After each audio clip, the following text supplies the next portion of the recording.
other side. So very interested to see what's going on, and we've chosen this game for round 1 because these really are two of the stronger players in the region. Looks like they're using two great teams, so I'm really excited to see how this is going to play out. Players are going to be aiming for a record of 4-1 or better today. That is what they will need to lock up a slot in the top 8. Anything less than that, you are going to be banking on resistance, so every single win really does count. You don't want to lose round 1 and have to win your next 4 to have a shot at that top cut.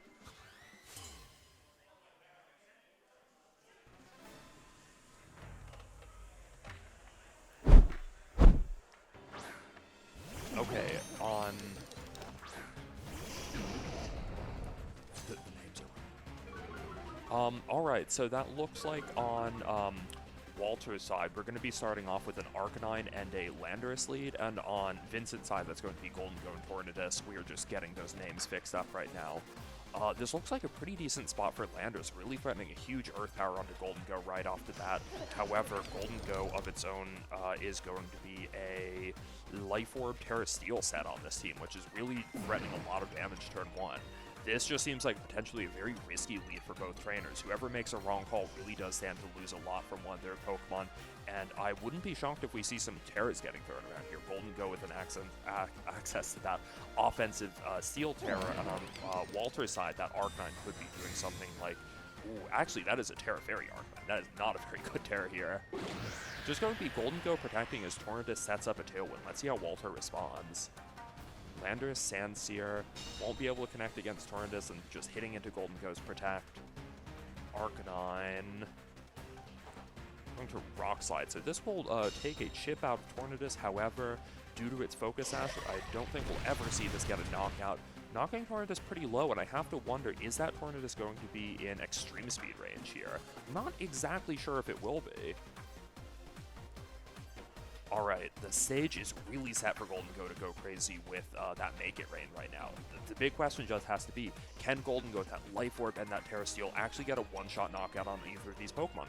Because if it's not able to, we could definitely see Arcanine or Landorus returning fire with Fire and Ground type moves respectively. Is this the Golden Go Terra? It certainly looks like it. Let's see. I can only imagine this is going to be a Make It Rain coming for Walter's side. And Tornadus is even going to be able to pack on a little bit more damage here with an Air Slash or an Icy Wind if it wants to. That's going to be an Icy Wind, so this is going to be huge damage on the Landorus and a little bit of chip damage on the Arcanine. Speed drop, maybe not too relevant due to that Tailwind that's been set up. Here comes the Make It Rain. Looks like it should be a double knockout. Vincent Mateo going up 4-2 by the end of the second turn. The only silver lining here for Walter is that he does have access to a Terra of his own, and Golden Go did have to drop its special attack to use that Make It Rain. However, I do not know if Clefairy is the Pokemon that you want to see in the back when your opponent has a Terra Steel Golden Go sitting on the field, -1 or not. Even Ogerpon, with its massive special defense, that might have a little bit more say in this game. However, it is going to be really tough for it to stand up to a combination of Make It Rain and anything from Tornadus like Air Slash.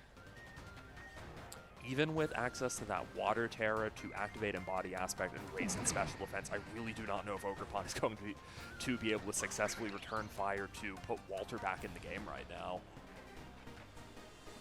However, it does look like Walter's going to be trying his best, so let's see. Tornadus actually swapping out, maybe saying that there's other Pokemon that can keep up the pressure of Tailwind a little bit better. Rillaboom is not the Pokemon Walter wants to see right now. That has a perfect matchup against the Ogerpon and Clefairy right now.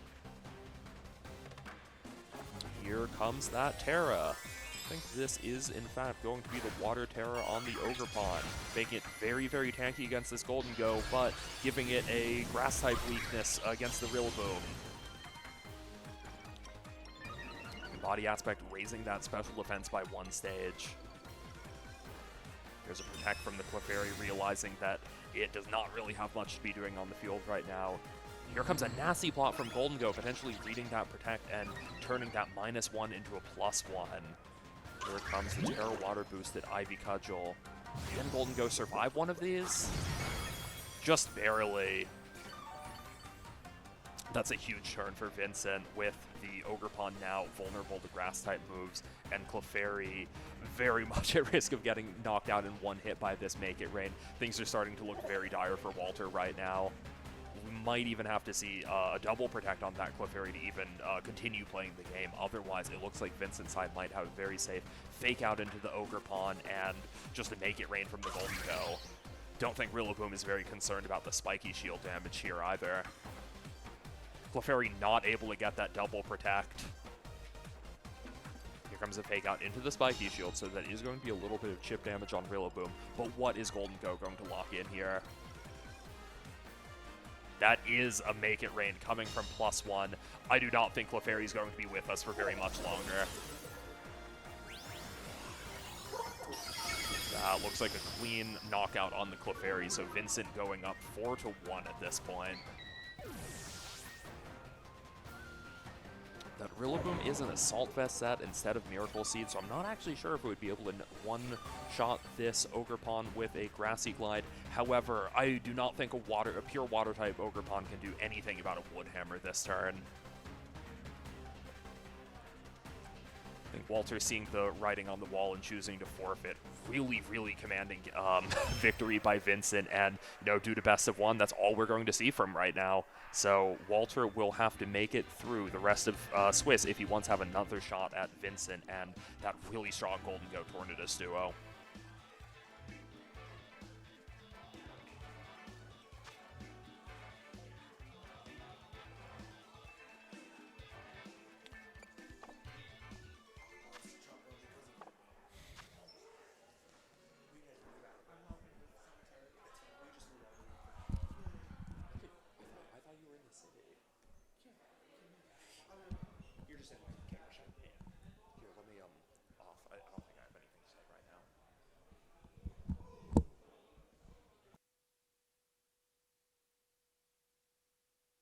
But due to that photosynthesis nerf, we don't see it working quite the same way. However, it looks like we won't have to talk about hypotheticals for very long, because we're going into the game. That's going to be a Flutter and Arcanine lead on Nakiza's set. Just very different leads all around. Yeah, and one has to wonder, how do you stop this Flutter main? They are Terra Dark Dusclops, which can lead to like some interesting 50-50s. On what the Flutter main should click, but this is a lead that, like, as the Flutter and Arcanine player, I actually ran into this a few times at Toronto, and it's just a really interesting high-stakes lead for both sides. Like, there's safe plays, and then there's riskier plays. Like, this Dusclops does have to worry about a Shadow Ball Flare Blitz double up, pressuring Iron Hands to go for a fake out. However, might also be pretty safe to get Arcanine out of here into something else, like the very likely Rillaboom waiting in the back. So just tough to say what's going to happen all around. I think it's interesting that both players can kind of like choose how much of a risk they're comfortable with taking. It is noted that Iron Hands is intimidated, and when intimidated, a lot of these Flutter mains tend to sometimes survive that heavy slam. Ooh, swapping out the fake out immune Flutter main of all things. Not what I would expect. Rillaboom, however, still a very safe swap in. There was a little bit of what you were calling, but on a different slot, right? The fake out coming. Ooh, this is looking like a pretty clean Trick Room.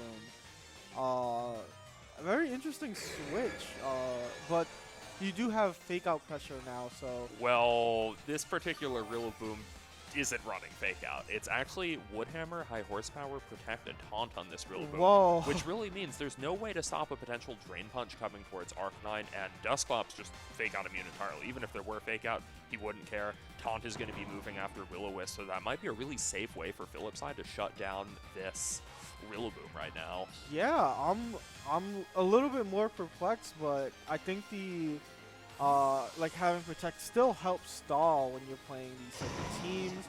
They are bringing in an Amoonguss, so going on the defensive. We saw them click WoW. Yeah. Ooh. Oh, I wonder, is this going to be the Rillaboom's Terra? No, okay. The Rillaboom had Terra Fire to potentially avoid the Will-O-Wisp, but we're just going to see Arcanine use that Terra Normal here. Really, maybe this is going to be an aggressive double up on what was the Iron Hand slot.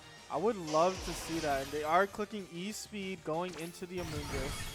The Rillaboom here gonna get burned though, right? Yep, the Will-O-Wisp connecting. Ouch. This is kind of rough because like even the double up made sense, but now a high horsepower is gonna do like very little damage. No, but that's just the magic amount of damage because now this Amoonguss is going to be pretty comfortably in range of another extreme speed. However, I guess Arcanine is going to be vulnerable to a Will-O-Wisp right now, and because it is a Choice Band set, it is locked into that extreme speed. There's no like potential Flare Blitz coming towards Dusclops. So I think it's pretty easy for Philip to realize his Amoonguss is really in the crosshairs right now. Dusclops, on the other hand, really just free to do whatever it wants. So even if Amoonguss looks like it's in a bit of a sussy position, I don't know if it actually is.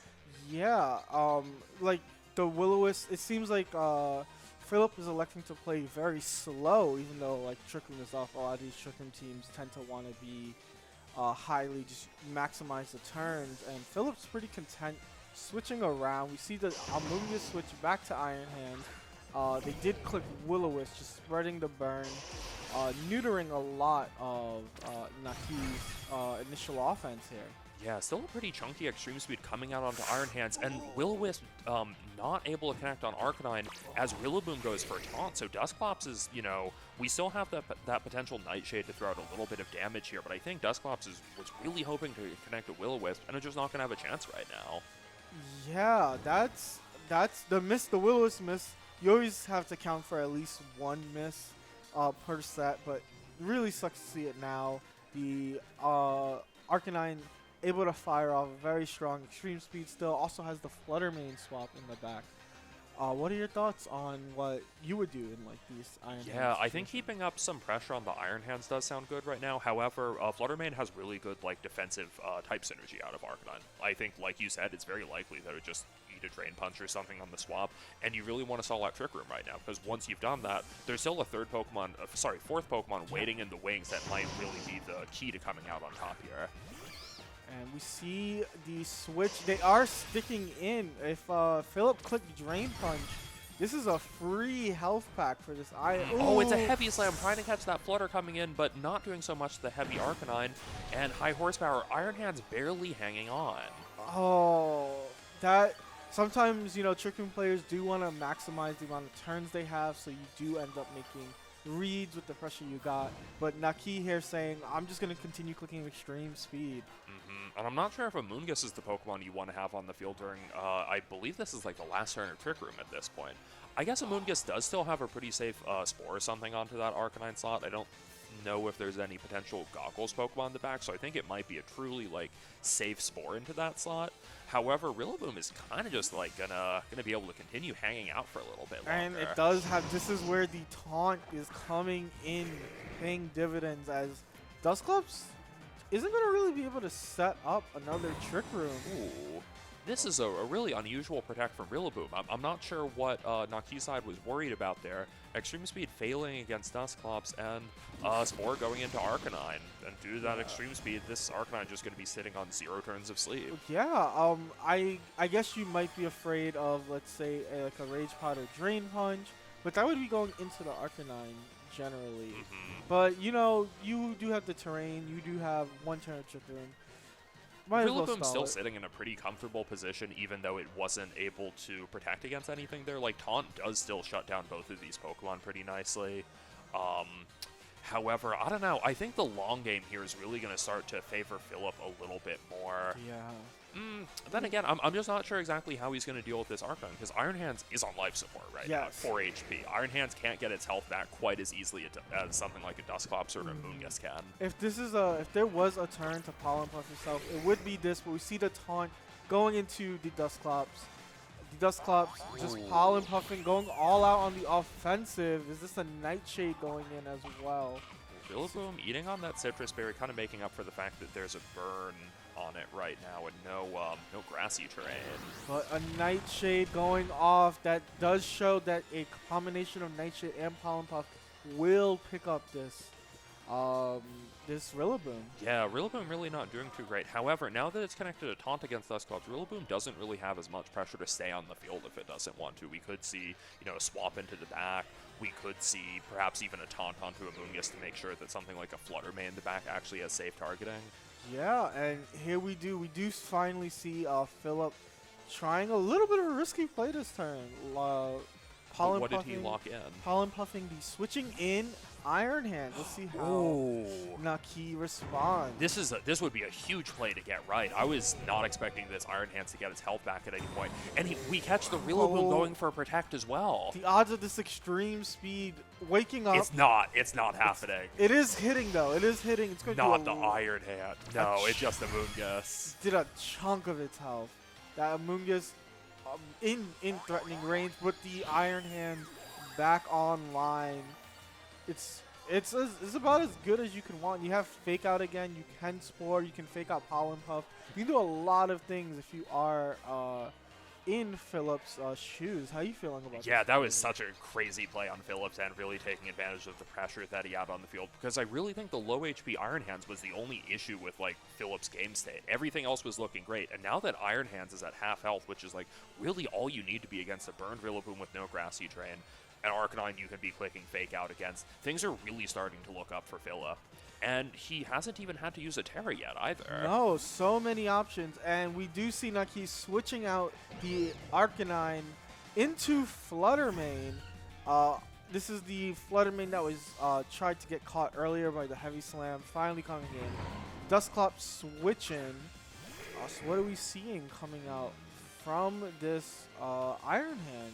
A Ooh, Fake that is Out. Fake Out into Fluttermane. So what's Rillaboom going for here, Let's though? see, let's see. Maybe A high, horsepower. yeah, it's just dealing any damage. Any damage is good damage, and I am this- really happy that Naki is like able to keep up such good pressure on this Iron Hands. He's really not letting it go a turn without like threatening some damage into it. And even if that high horsepower isn't very flashy due to the burn, the damage is adding up.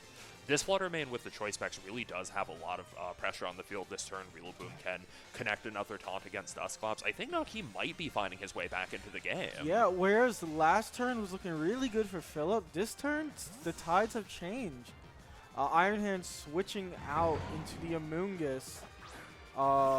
Just getting that health up. If they do click another Protect, ooh, this is getting so much mileage out of these Protects. Let's see what the Dazzling Gleam. It's honestly not that much damage given these two. Dusclops just a tanky guy, and Ooh, Rillaboom correctly reading the Nightshade there, probably realizing that it was at risk of going down to the combination of the Burn and the Nightshade. That was actually a really smart Protect. However, the Amoonguss has switched in really nicely, and Rillaboom has two Pokemon that it desperately wants to be able to go for a Taunt against, and is only going to be able to choose one of them before very likely getting knocked out if it tries to stay in this turn. oh, this is definitely a Fluttermane switch. I guess the Dazzling Gleam, not the move you want to be locked into. Let's see what the taunt goes into this turn, because we did see a Spore. Let's see. So that's a Taunt coming for Dusclops instead, so I have to wonder what is Amoonguss going for now.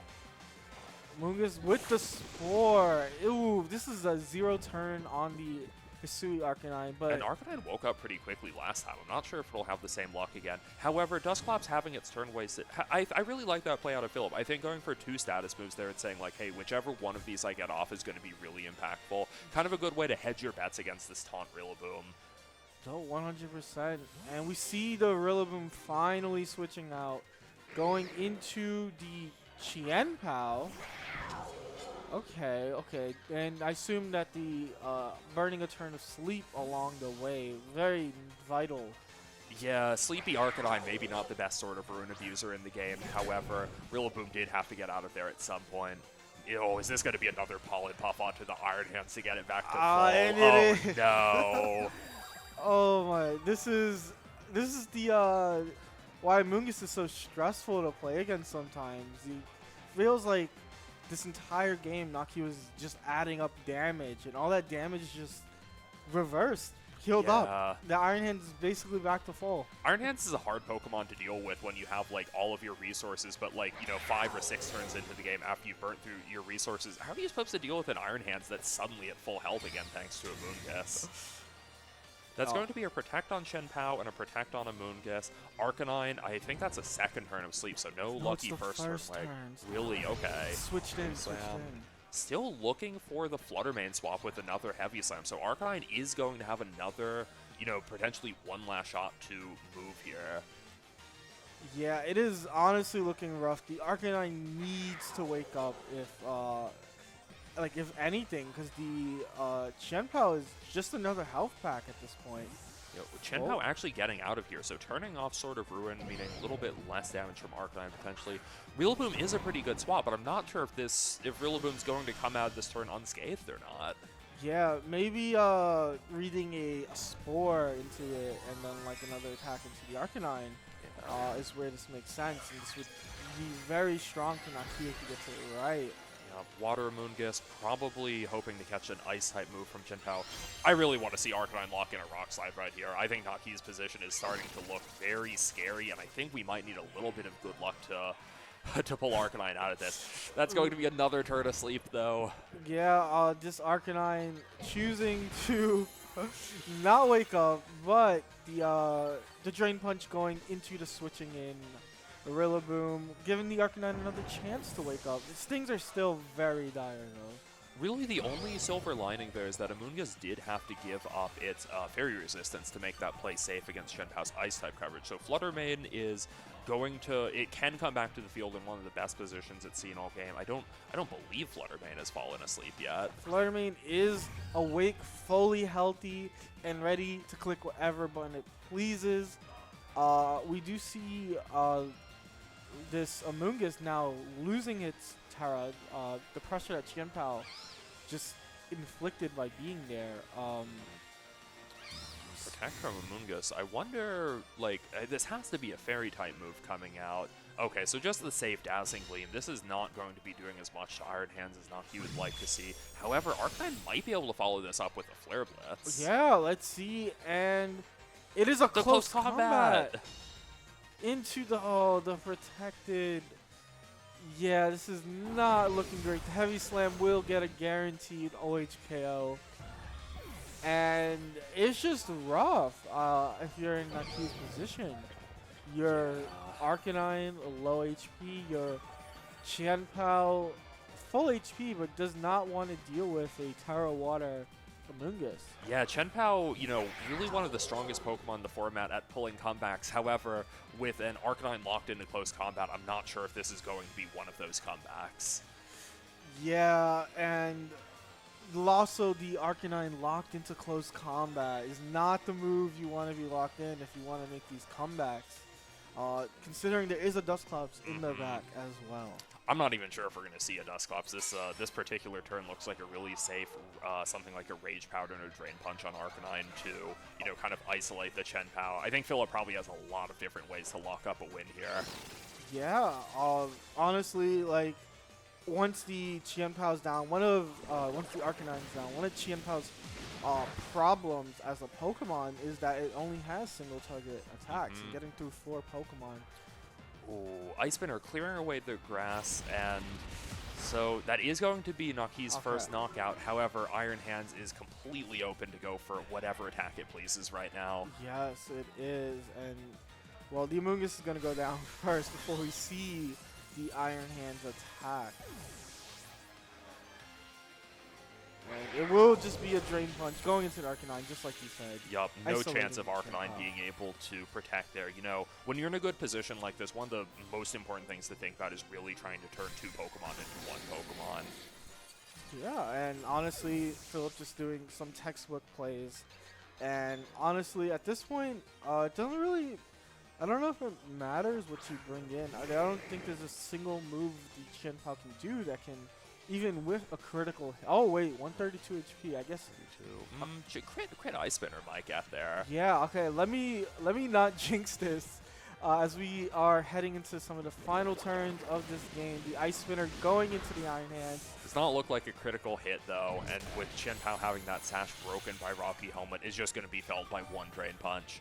So that is going to be Philip winning round 2 of the Brookland PC to go up to 2-0. Yeah, good play, honestly, from both of them. It was a roller coaster.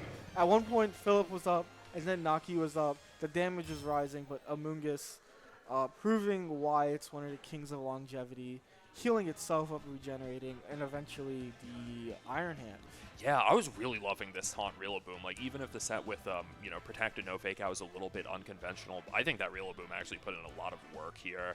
Oh. Just such a unique Pokemon to take down a team that really had, like, kind of a lot of different Pokemon susceptible to taunt. There are Pokemon that have similar abilities, like King Gambit, really always been a star of the format.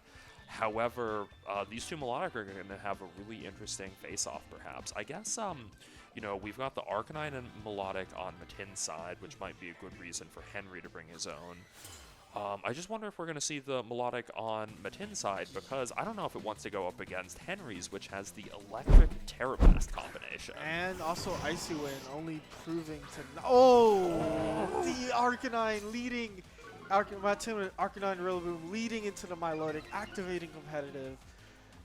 Oh, this is... Whose Rillaboom is going to activate grass? And it's Andy's Rillaboom activating the grassy terrain first, so that means it is almost certainly the faster Rillaboom and will have fake out pressure against Matin's Rillaboom. This is a really ideal lead for Andy. Oh, that's also a very good catch, you know? I feel like I've been playing Regulation E for so long, doing so many Rillaboom mirrors, and I did not realize the grassy surge interaction.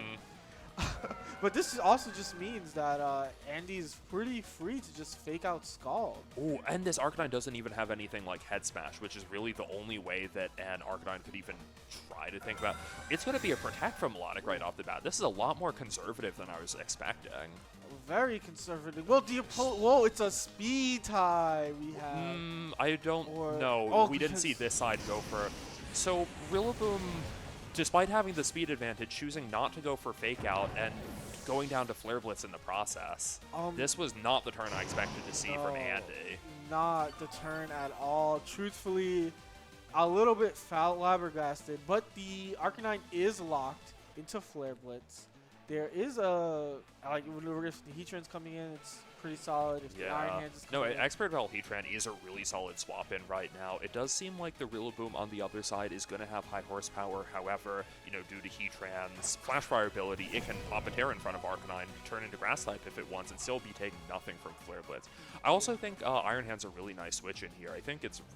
You know, I really wonder just how is Melodic going to be able to stay on the field and abuse that competitive ability. Yeah, I feel like the advantage was so heavily in Andy Lee's favor at turn 1.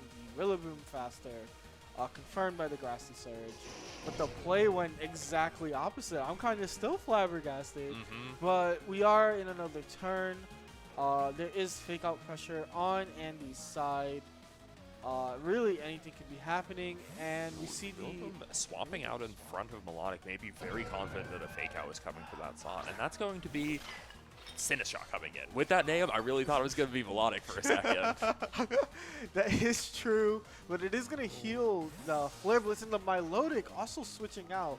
Not going to take advantage of, honestly, anything that it got. The competitive boost. Yeah. Ooh, and Arcanine correctly making sure that Flare Blitz does chunky damage to Iron Hands, not giving that Heatran any Flash Fire. And here's going to be Iron Hands firing back with a heavy slam and not a Drain Punch. So Arcanine really taking that pretty comfortably. Yeah, we do note that Matin's Arcanine is Terra Fairy, so maybe the heavy slam predicting Terra, but ends up not looking the best after the play is all said and done. Yeah, and that Iron Hand slot might be pretty, you know, really doesn't want to have to deal with this Flare Blitz. Even Melodic is really not going to enjoy potential Choice Band Flare Blitz switching in, and that's going to be Heatran coming out of Sinistcha. So looks like Matin has got a really bulky group of Pokemon. It's so tough to land like any move consistently against a team that has type synergy this good. Yeah, obviously just Fire, Water, Grass, leaving the Water Milotic at home. Grass and Fire stuff, a lot of synergy. Heatran can't click Heat Wave, or just going to boost up this other Heatran. And really, if I'm Matin, I'm in such a good play. We see the Heat Wave once again boosting up. The Heat Wave doing negligible damage, but the Drain Punch will take out Arcanine. Yeah, Andy Lee getting a knockout with the Drain Punch, putting the score to 3-3. However, he is the first player who had to use Terra. You know, good turn for it. But he's also given the Heatran a Flash Fire boost in the process. I'm just realizing now, Matin brought double Fire, double Grass to the game. So there's not actually any water type on his side to kind of punish Andy for, you know, having 2 fire types on the field together. That is true. However, this Heatran does have the Earth power, not afraid to click it into either of these targets. And the Terra's burn. So this Heatran's also kind of just out in the open. I'm kind of worried if I'm Andy Lee. Yeah, and what item is on that Heatran? That's going to be, ooh, a Life Orb on it. So this Earth Power is going to be really lethal for whatever slot it might be going into. I don't know, like 2 Pokemon with ground type coverage really isn't what you want to see when you have 2 fire types on the field. Even your Melodic in the back is just going to be very susceptible to that Rillaboom if you can't remove it right away. Yeah, it's honestly rough, but let's see how this turns. Bringing in the Milotic once more. It's just the Rillaboom Crusher is just too much. Matin nodding his head. Maybe not the play one. Oh no, it's pretty good play. I think I'd want to play like this. Oh, don't tell me it's the double up. Oh, and it's the double up. Oh my gosh. It is not. This is such a massive lead. The Sinistcha can also heal up either Pokemon. Grassy Terrain going to continue helping the recoil damage. Honestly, it's looking very rough. Yeah, I think that was a deceptively safe play for Matintu, just because Iron Hands with that Assault Vest probably going to be able to survive an Earth Power from that range. So Woodhammer really just like, you know, a little tap that could have followed up on Heatran there to finish off Iron Hands, and if Melodic comes in, you saw what happened to Melodic. Didn't survive the turn. It is also important to recognize that Andy Lee's Heatran has no way to hit Matin's Heatran. Oh, that Heatran does not have Earth Power. It's a Terra Blast, Flash Cannon, Heat Wave set. So this was honestly one of the safest plays that Matin could have made. And you just keep doing, you do the same play as last turn, right? You do Earth Power. Iron Hand's actually going down to 1 Earth Power, so I was wrong. Didn't even need Woodhammer to follow that up. Just a little love tap, though. And Heatran failing a double protect there, so... Ooh, especially with the Expert Belt. Okay, so it is just going to be a Woodhammer instead of the high horsepower, so Heatran will be here for another turn, but you know, I think we might be able to see some Grassy Terrain recovery, and we're going to find out that Andy Lee's Heatran is actually the slowest mon on the field right now. I don't think I see Heatran coming back against 2 really strong ground-type attackers. No, it is honestly looking rough. They are clicking the run button, and I have just learned 2 new mechanics related to Grassy. No, Jody! A lot swifter than our last set, but honestly, really well played by Matin. Even though the turn 1 pressure was on Andy Lee's side, the Rillaboom revealed to be faster and still sticking with your guns, clicking the Flare Blitz, clicking the Fake Out, getting pretty much a free KO from turn 1. Yeah, it really just goes to show that even when you've got a lead or a position that might not be advantageous for you, the game is still going to reward you for clicking a smart button with a team over the course of a couple weeks or a couple months at the time. Just a great way to absolutely, like, you know, play some of the best Pokemon that you can, and perhaps David had been using that team for even longer beforehand. Really, with this being one of the last events we're playing in Regulation E before we move over to Regulation F, I think sticking with the tried and true, really just trying to show your stuff, is a great play. So I'm happy to hear that David is using something that he's so familiar with. Yeah, and I feel like that's also just speaking from experience on your end. You had a very strong Regulation E, pretty much sticking to one of the strongest archetypes. So, like, I guess it's always good to hear like another top player's insight on that, especially heading into like pretty much one of the last tournaments these people will be playing in Regulation E until we get a brand new tournament next week. Yeah, you know, with Regulation F so similar to Regulation E, I definitely think there's going to be some of those same stories going on. This isn't like from Regulation C to D where the format really warps entirely. Like, no, a lot of the same Pokemon are still going to be very good. However, I think I just heard that round starting, so maybe we shouldn't be talking about Regulation F for very much longer. We should be focusing on the Ogerpon and the Goldengo that are hitting the field. Yes, and over on David's side, the Dragonite Goldengo. Or, no, David. Yeah, so that's going to be Goldengo and Dragonite. Yeah, see, I knew the team, so you got to...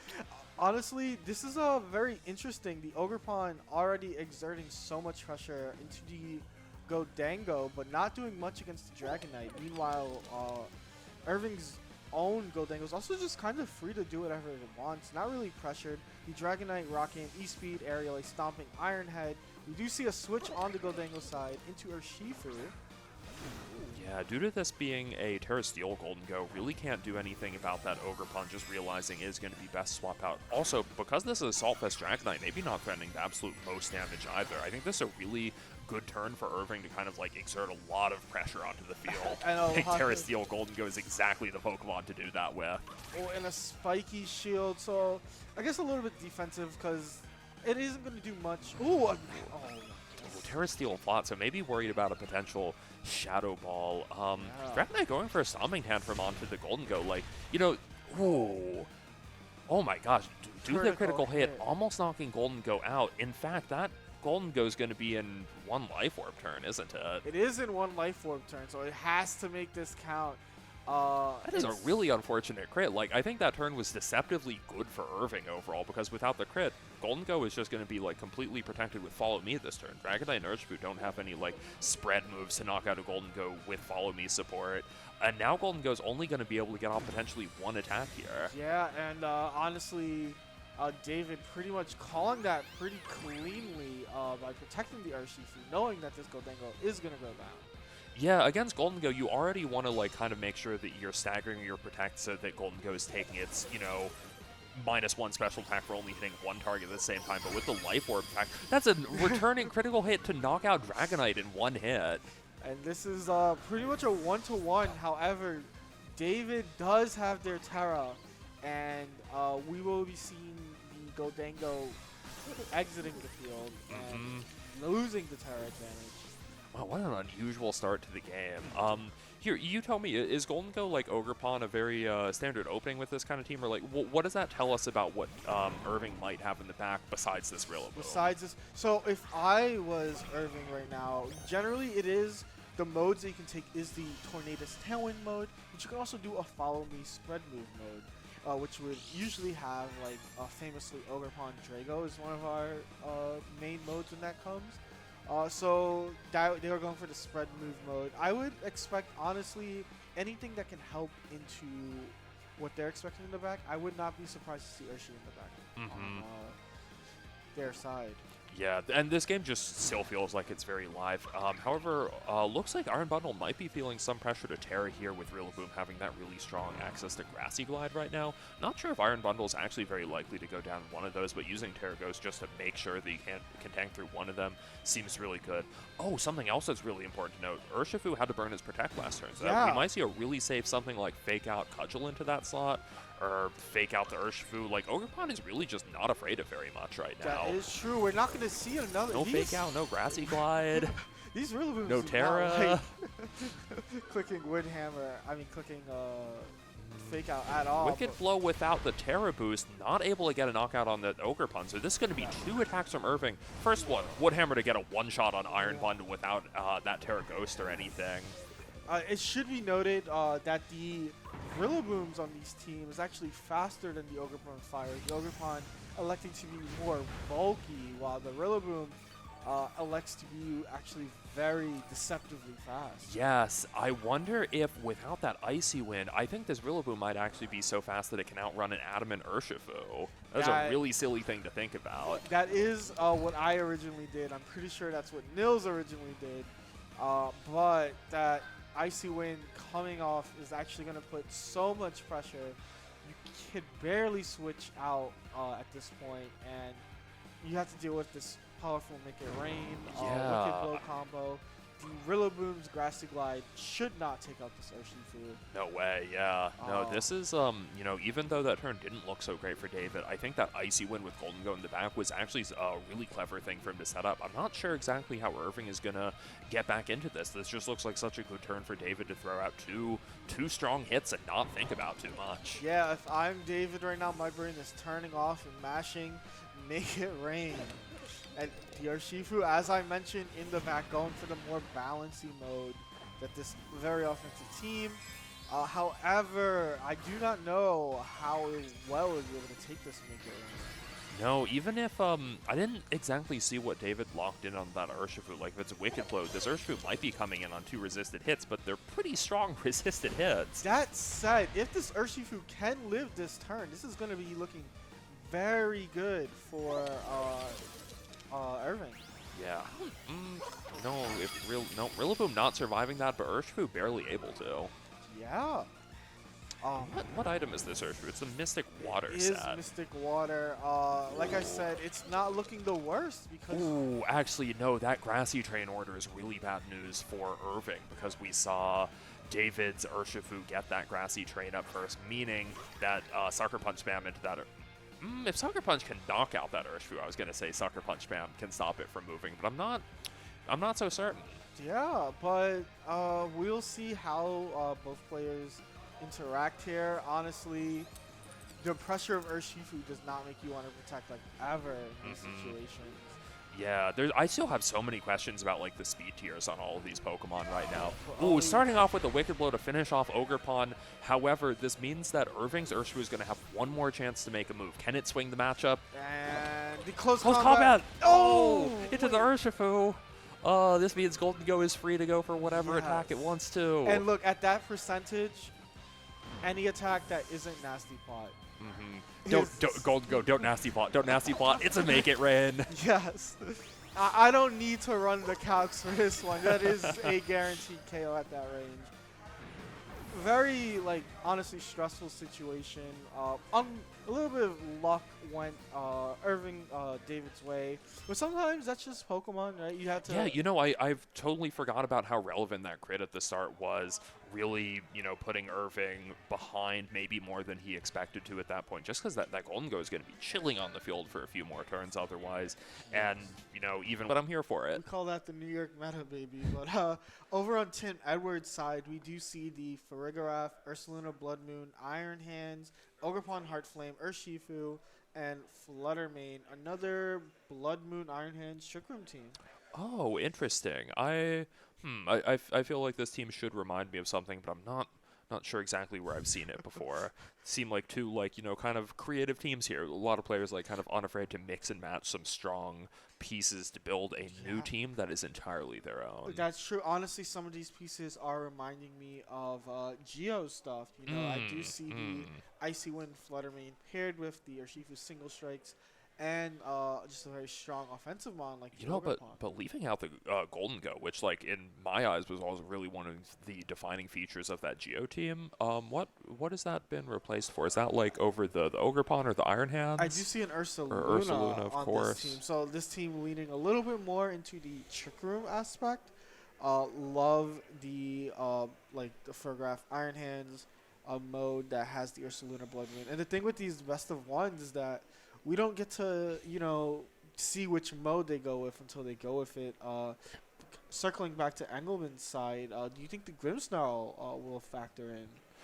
I'm not sure. You know, against a team like Tim's, like, there's really two. There's the fast mode and there's the slow mode. And if you bring the wrong Pokemon for the wrong mode, you're going to be fighting a very tough game. It's very scary for best of one. I'm not sure if Grimmsnarl is like... You know, with Grimmsnarl, you always have to ask, is this Pokemon actually slowing down the pace of the game enough, or is it not going to cut it? And it doesn't even have an attacking move. It will be completely neutered by the Farigiraf.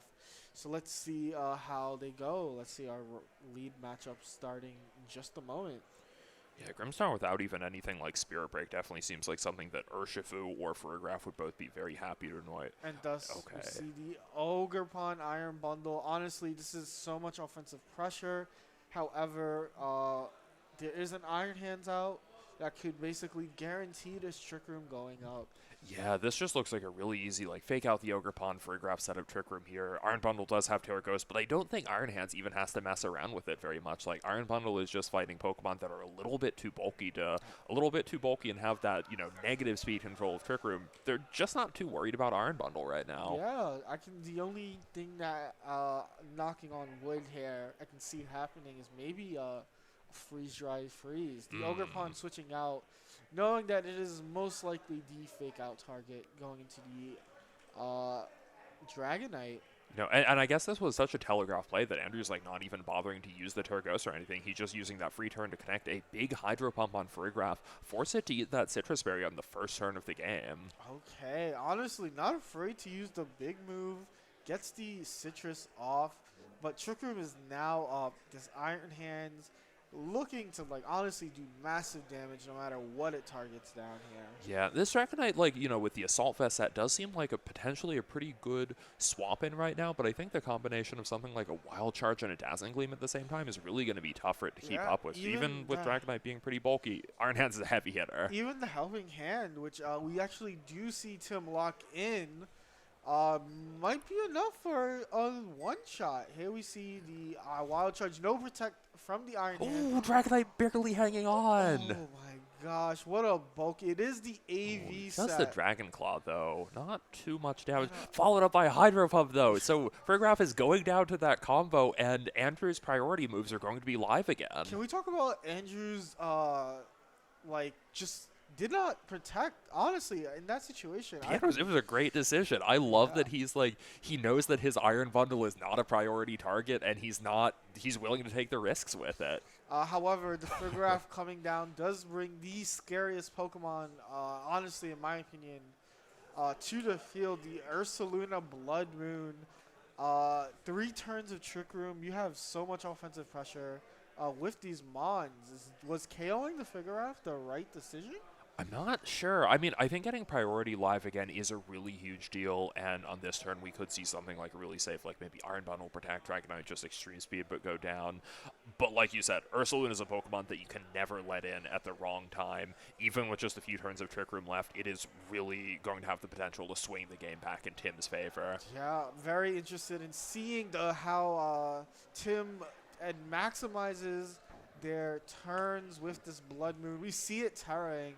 We already know that Terra Normal, Hyper Voice, I think is just going to tear through everything. Truthfully, I don't even, like, that Iron Bundle is made of a bundle of sticks in this case. Ooh, we're going to see a Terra. I was not expecting to see a Terra on Andrew's side. Like, oh, Iron Bundle, watch out. No, he can't hear us. Ursaluna has Mind's Eye. It doesn't care if you're a ghost type. No. Well, it's time for Andrew to extreme speed. Let's see. Is Iron Bundle even gonna survive one of these? Oh, Iron Hand's moving before the Ursaluna. That's an interesting speed interaction, but probably not.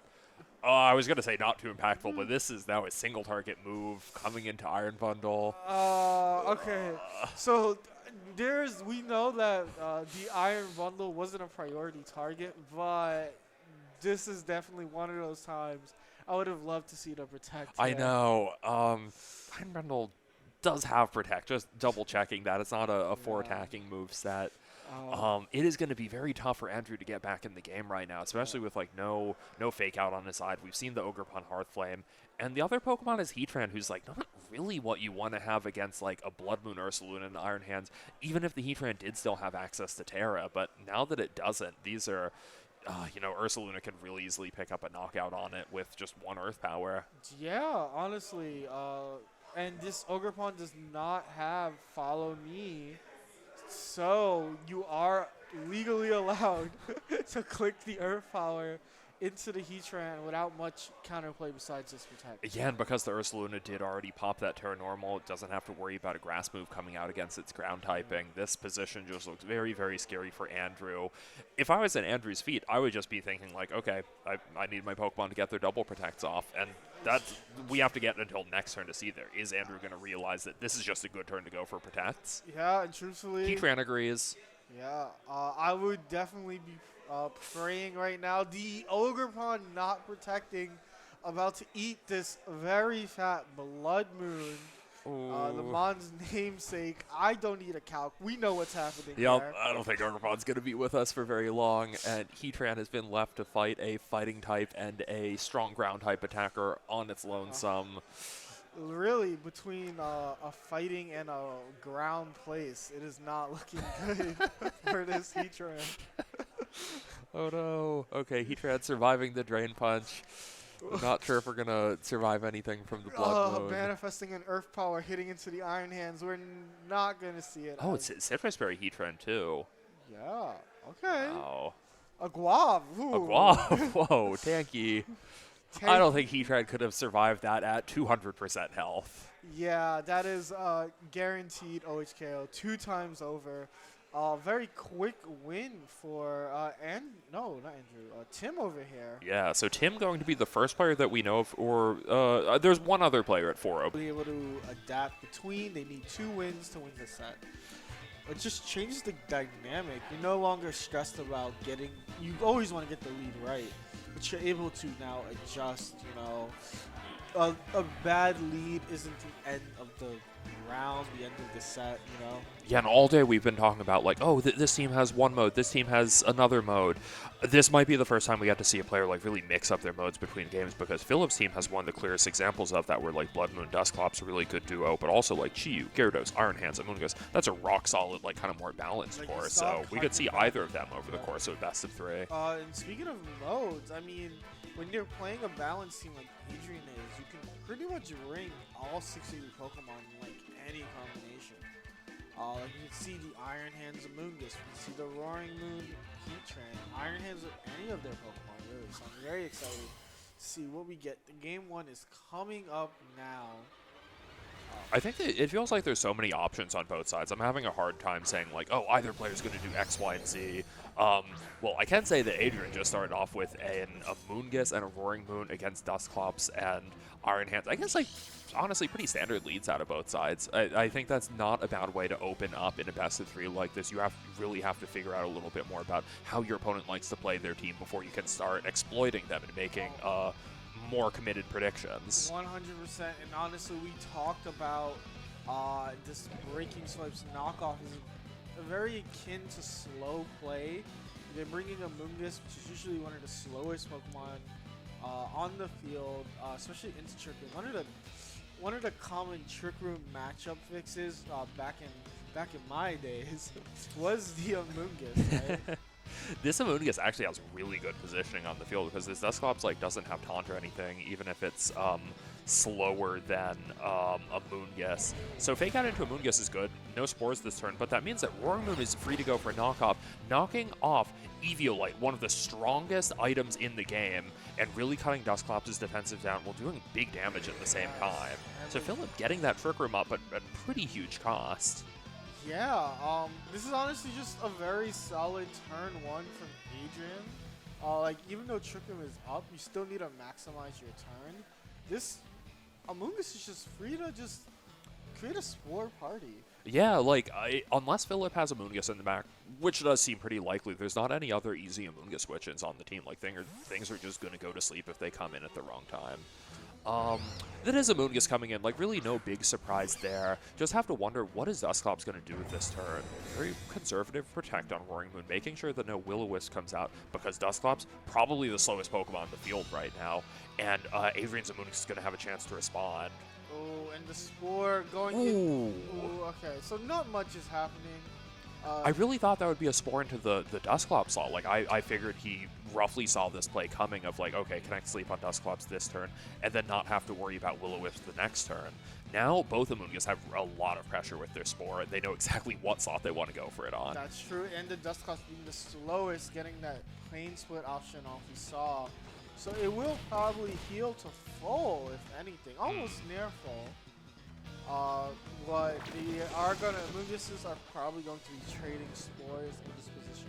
And we're kind of at this stalemate, honestly.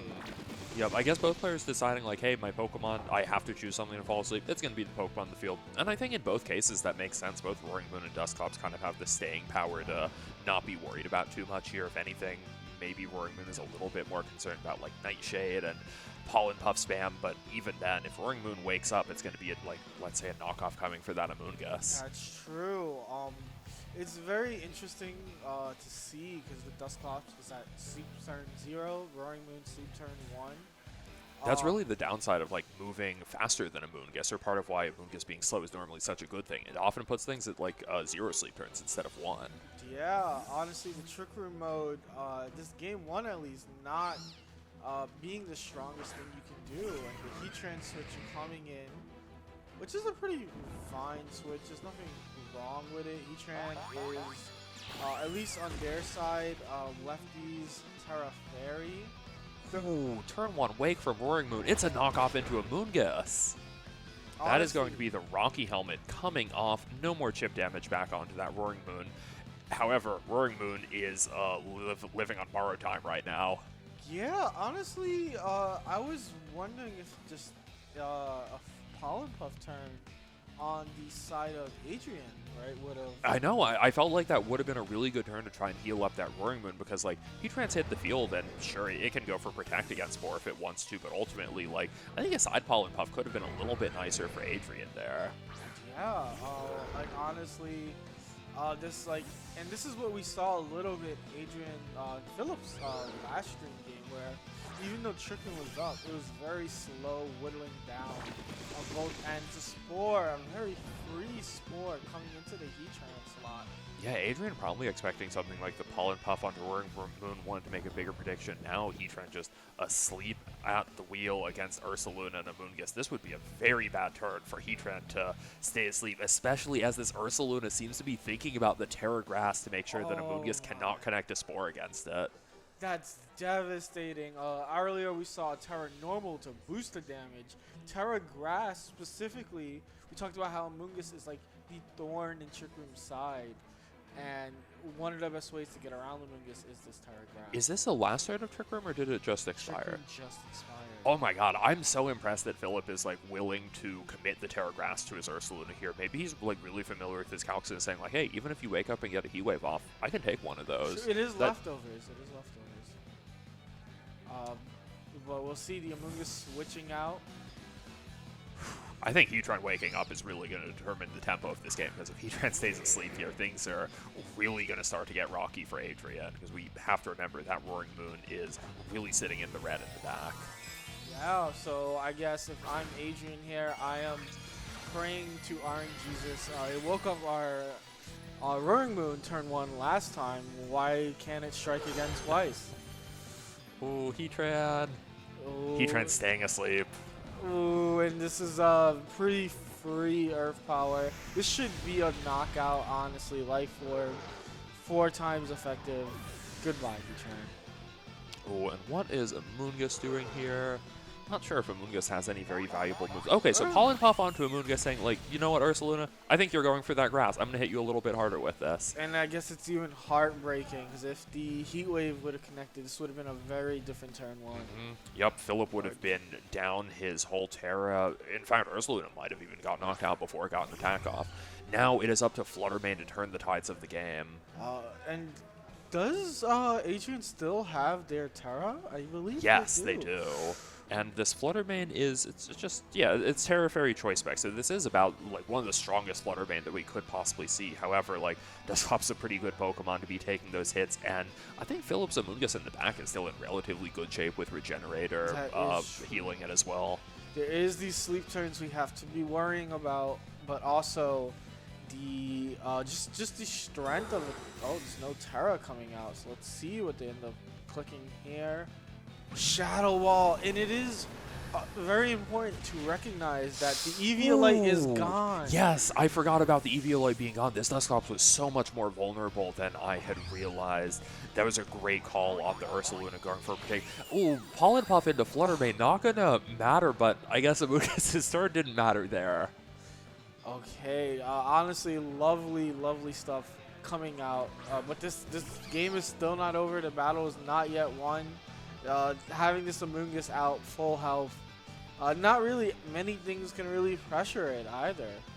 Yeah, this you know, Rage Powder to support the Blood Moon is still really great right now. Like, even if Shadow Ball is going to do a big chunk to this Amoonguss, I'm not sure if it's going to matter with how much this Blood Moon can be doing back right now. Exactly. And even if Rage Powder can't redirect Adrian's Pollen Puff right now, we saw that a Pollen Puff shouldn't be able to get a knockout on Ursaluna just yet. So Ursaluna is still going to be able to get off at least 1 or 2 more attacks right now.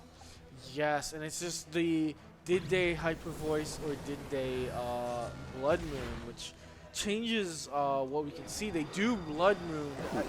Being Terra Normal, being Terra Grass will not secure a KO. And this Pollen Puff might actually almost be enough to put this Ursaluna away. Yeah. Let's Hold see what Amoonguss doing. So here comes the Pollen Puff. Okay. Barely hanging on, and it looks like Ursaluna can even take one more hit of Life Orb, but not two. Yeah. And Amoonguss also looks like it should be in range of another really strong hitting choice like Shadow Ball, and without Blood Moon on the board, I don't think Philip has any way to remove that Flutter Mane this turn. No, not at all. And I'm just wondering what would I do if I was in Adrian's shoes, you know? I think this could be a really good turn to get Amoonguss out of here, activate that Regenerator, and just use your Flutter Mane to threaten a knockout on one of these Pokemon. I really don't think... I don't think Amoonguss is the mod that you want to give up right now. But this is tough to say, just because that Choice Specs lock is kind of coming back to haunt Adrian here, because there's a very healthy Iron Hands in the back, and you would really like to be locked into a Fairy-type move against that. Here we see Adrian with the switch into the Roaring Moon, getting the sack, we would presumed sack, as the Shadow Ball goes into the Ursaluna. I really thought this might just be a Rage Powder turn, but Ursaluna going down, however, I don't know if that's necessarily a bad thing, because I can only assume this is a Spore into the Flutter Mane. I don't think you're going for Pollen Puff against the Amoonguss that turn. 100% a Spore, and honestly, Adrian's position is just scared. It's very, like, you have a Flutter Mane, right? That's near full health at the very least. But honestly, we can see a Breaking Swipes hair. The problem here is that Philip's Amoonguss has already been knocked off, so Roaring Moon doesn't have anything stronger than like knock off without any boost active, and I don't think that's going to be enough to finish off an Amoonguss from here. Iron Hands even has like Fake Out Live this turn. Like, I think Flutter Mane on 0 sleep turns is sort of just like going to make this really, really tough for Adrian to come back from right now. Yeah, I think the most important thing that this Roaring Moon can... Okay, no, this actually makes a little bit of sense for me, because you do have the Breaking Swipes coming out, so your Flutter Mane should be living this Heavy Slam. If it has a bit of bulk investment, Frail Flutter Mane cannot take one of those at just -1. If this is like, you know, maybe a timid max speed Flutter Mane, it is really tough for Flutter to find the EVs to do that. Oh, and here comes a Pollen Puff to finish off Roaring Moon. So on a turn where, like, you know, maybe an Amoonguss swap would have meant that 0 KOs happened there, 2 KOs have now happened, and I don't think Amoonguss is ever going to be able to win the 1-on-2 against Iron Hands and one of its own kind. No, you know, the switch it just felt like it was the right thing to do here, and we don't see it, so it's just looking very good for Philip, honestly. It was not looking good early, but the Terra Grass turned things around, and now we have this very slow game where we're just waiting for these Pollen Puffs and honestly Heavy Slams to go off. So if you're Adrian here, how do you adapt coming into the next game? Let's see, so we saw the Amoonguss and the Roaring Moon lead. I don't know if Adrian necessarily needs to change up the bonds he brought. I think the bonds are pretty solid here. One thing that I want to call out, just like, well, it's on the board, it looks like Adrian has the faster of the two Amoonguss. I think that's also like what was going on in Trick Room. Philip had the faster one under Trick Room. Yeah. Maybe not the most important thing overall, but when it comes to these Pollen Puff wars, this is definitely a situation we might see again in the endgame, and it is going to favor Adrian just a little bit if he's got the faster Amoonguss. No, honestly, excellent observation, and I hope that these players are also noting that. These are things that you'll need to think about going into the next game, where Trick Room didn't really prove very strong here. So maybe we do see the eventual switch up by Philip. Yeah, I had completely forgotten that Philip had this other like group of really solid Pokemon for the matchup. I wonder why he might have not have chosen to use them here, like Chi-Yu and Gyarados, maybe. I definitely think the Chi-Yu could be a really nice way to just break down Adrian's Amoonguss a little bit faster than anything we were seeing that game. Yeah, honestly, I think that sometimes players just have their go-to Game 1 mode, and as we saw the last set where we had Philip on, it was just that same Iron Hands, Dusclops, and then you really want to think about the adjustment going into Game 2, and honestly, there's so much adjustment. The Gyarados with the taunt is very devastating. The Intimidate cycling onto their other Pokemon. But The Dusclops is still very fine. The Amoonguss, I think Amoonguss has to come. Amoonguss Iron It's Hand. definitely going to be another Amoonguss mirror, like, especially because both of these teams only have one natural Spore immunity, and on Adrian's side, we only see one Spore immunity altogether. None of the other Pokemon can even tear into grass or holding goggles or anything, so I think I have no doubts in my mind that Philip is bringing that Amoonguss, and honestly, probably that Iron Hands again.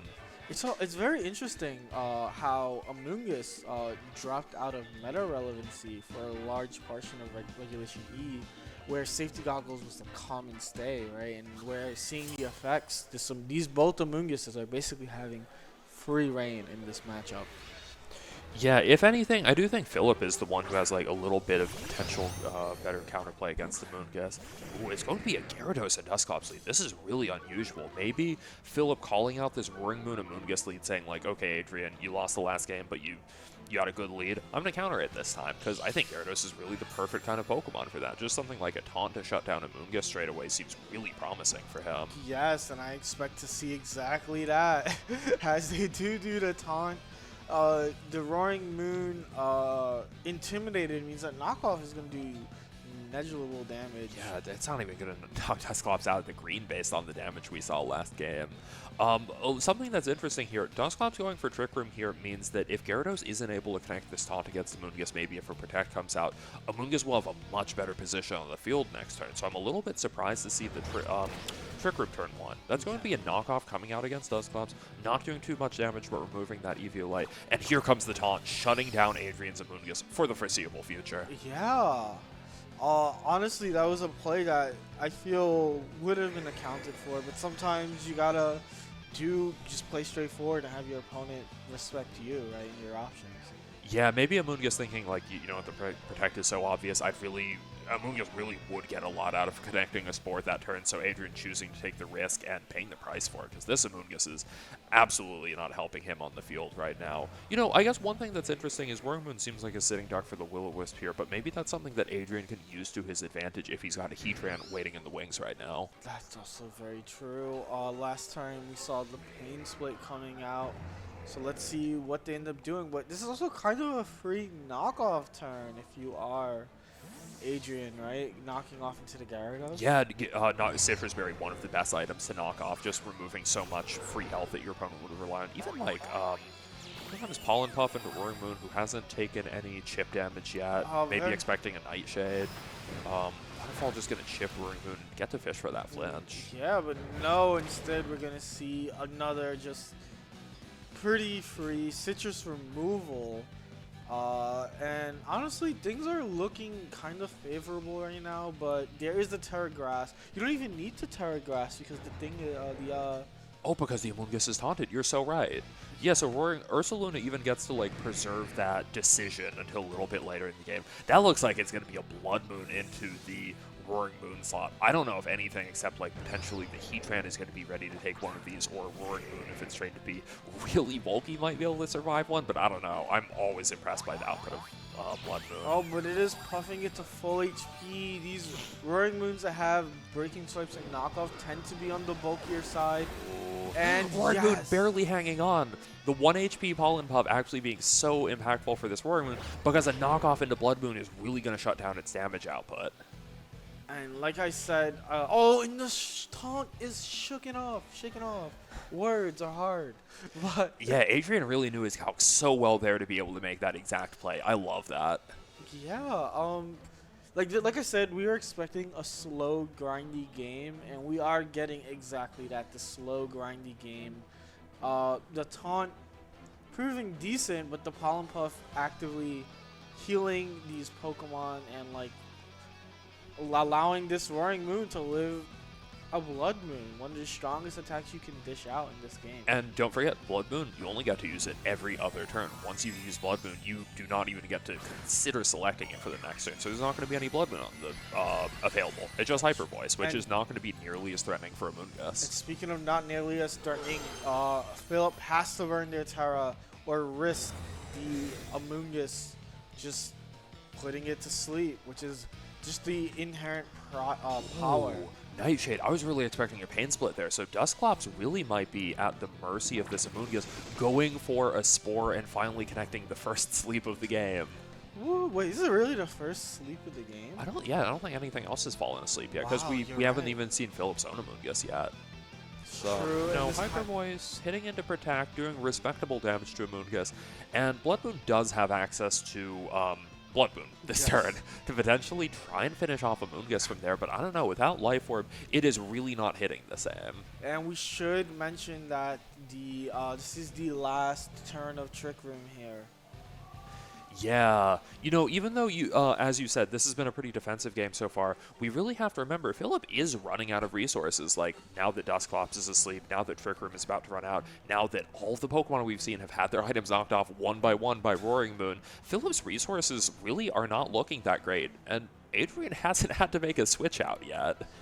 Yeah, and he's continuing to not make a switch out. Just gonna click their buttons. This Pollen Puff going into the Ursaluna Blood Moon, dealing pretty decent damage, and of course living through these attacks can only mean whatever is coming in. Oh, Citrus Berry proc. Means that Amoonguss is pretty much able to take another Hyper Voice. Yeah, I really wonder who has to come in now. Something like, Fluttermane might be pretty ideal. Like, Dusclops without Eviolite is absolutely not standing up to a Shadow Ball, or perhaps even a Terra Fairy attack could be really strong against it. Yeah, I know we were hoping to see a Terra Fairy Dazzle in the position last time, and this can be the route that Adrian takes this time. Of course, there's also other Pokemon you can see, like Heatran would be totally fine here. Iron Hands would love to be here, and it is the Fluttermane. Yup. So Roaring Moon going down, but I really don't think Adrian's that unhappy about it. He's really getting a big momentum swing from this free switch into the Specs Flutter, free to lock into whatever it wants. And Amoonguss could even swap off the field if it wants to activate Regenerator, which could be a really great call. I think Amoonguss still has a lot more to offer in this game. All right. We actually don't see a switch on Philip's side. I wonder if Protect here. Yeah, maybe hoping that Dusclops is just going to get the one-turn sleep, but I think, you know, if Dusclops isn't able to get a one-turn sleep right now against something like Fluttermane, it is not going to be able to hang out for very long. And the Shadow Ball coming out, getting this knockout, and what is this? What is Amoonguss doing? It's still on the board. It is. Hyper Voice instead of Blood Moon, so Amoonguss is actually going to be able to hang on, connect another Pollen Puff against Ursaluna, and it's going to take it out, knocking Philip down to his final two Pokemon. Okay, I did not realize that they just went on the offensive, which is very concerning because now Philip does not have damage-dealing Pokemon. No, Gyarados and Amoonguss are not the Pokemon that you want to have to be using to knock out an Amoonguss of your opponent. However, based on what Adrian has in the back, I think this game is still going on. I do not think we're out of it just yet. No, I'm 100% agreeing with you. It is not over. Terra may be burnt. We still don't know the last Pokemon. Some crazy plays to be made on the side of Philip here. And I'm excited to see what happens. What do you Yeah, think I of wonder Dusclops? what Adrian's Amoonguss is thinking, just because, like, now it has so little HP that you have to wonder, is the Regenerator worth getting? Maybe the switch in the back is such a strong Pokemon that you don't want to have to risk swapping it in here. One thing that I do know is that Philip's Amoonguss action is really going to decide a lot about what's going on here, and I think it looks like it was a Rage Powder to make sure that no Shadow Ball is coming for the Gyarados. Yeah, I just feel like the pressure that Amoonguss exerts, you want to do something on the offensive side, but we do remember from the last game that Adrian's Amoonguss is actually faster. So if this waterfall is not going into the Amoonguss, it can only mean one thing: the Spore will be going into this. What is this? Yeah, No, oh, that was a side Pollen Puff. Adrian really banking on his Fluttermane to survive the turn, and it is not able to. Adrian, you know, Heatran is a great Pokemon to have to finish off this Amoonguss, but against Gyarados, it is going to come up a bit short, especially because, you know, Heatran does still have access to Terra Fairy, but it just has Flash Cannon, Earth Power, and Heat Wave. There's no Terra Blast of any sort to go after this Gyarados. So Heatran's going to have to rely on only resisted hits against it. Yeah, you were talking about this game not being over, and truthfully, we have to see if, you know, that knockoff from earlier of this citrusless Gyarados can take these heat waves, flash cannons, whatever this full HP Mon will be throwing at it. Amoonguss Protect here seems smart. You want this Heatran to be forced to keep going for spread Heat Waves instead of single target Heat Waves. Here comes a Waterfall to finish off Amoonguss, so putting Adrian down to just one Pokemon remaining. However, to be fair, Heatran is definitely not out of this just yet. Here comes that first Heat Wave. And something else to note is the Gyarados is faster. Yes, so that means every single turn, Heatran has to fight through a potential Waterfall flinch. Yes, and also on, I guess to Adrian's benefit, it is a leftovers Heatran. Ooh, the Thunder Wave and Pollen Puff combo. This is such a smart play for Phil to find, assuming that Thunder Wave is going to make Heatran. Heatran is not slower than Amoonguss, and it is able to connect a Heat Wave to finish off Amoonguss. Oh my god, that was a very smart. I would have popped off for Philip if the Amoonguss was just trained a little bit differently. Yeah, just because getting one Pollen Puff off there is probably enough to set your Gyarados up to really win the game, short of, you know, maybe a very fast Heat Wave burn.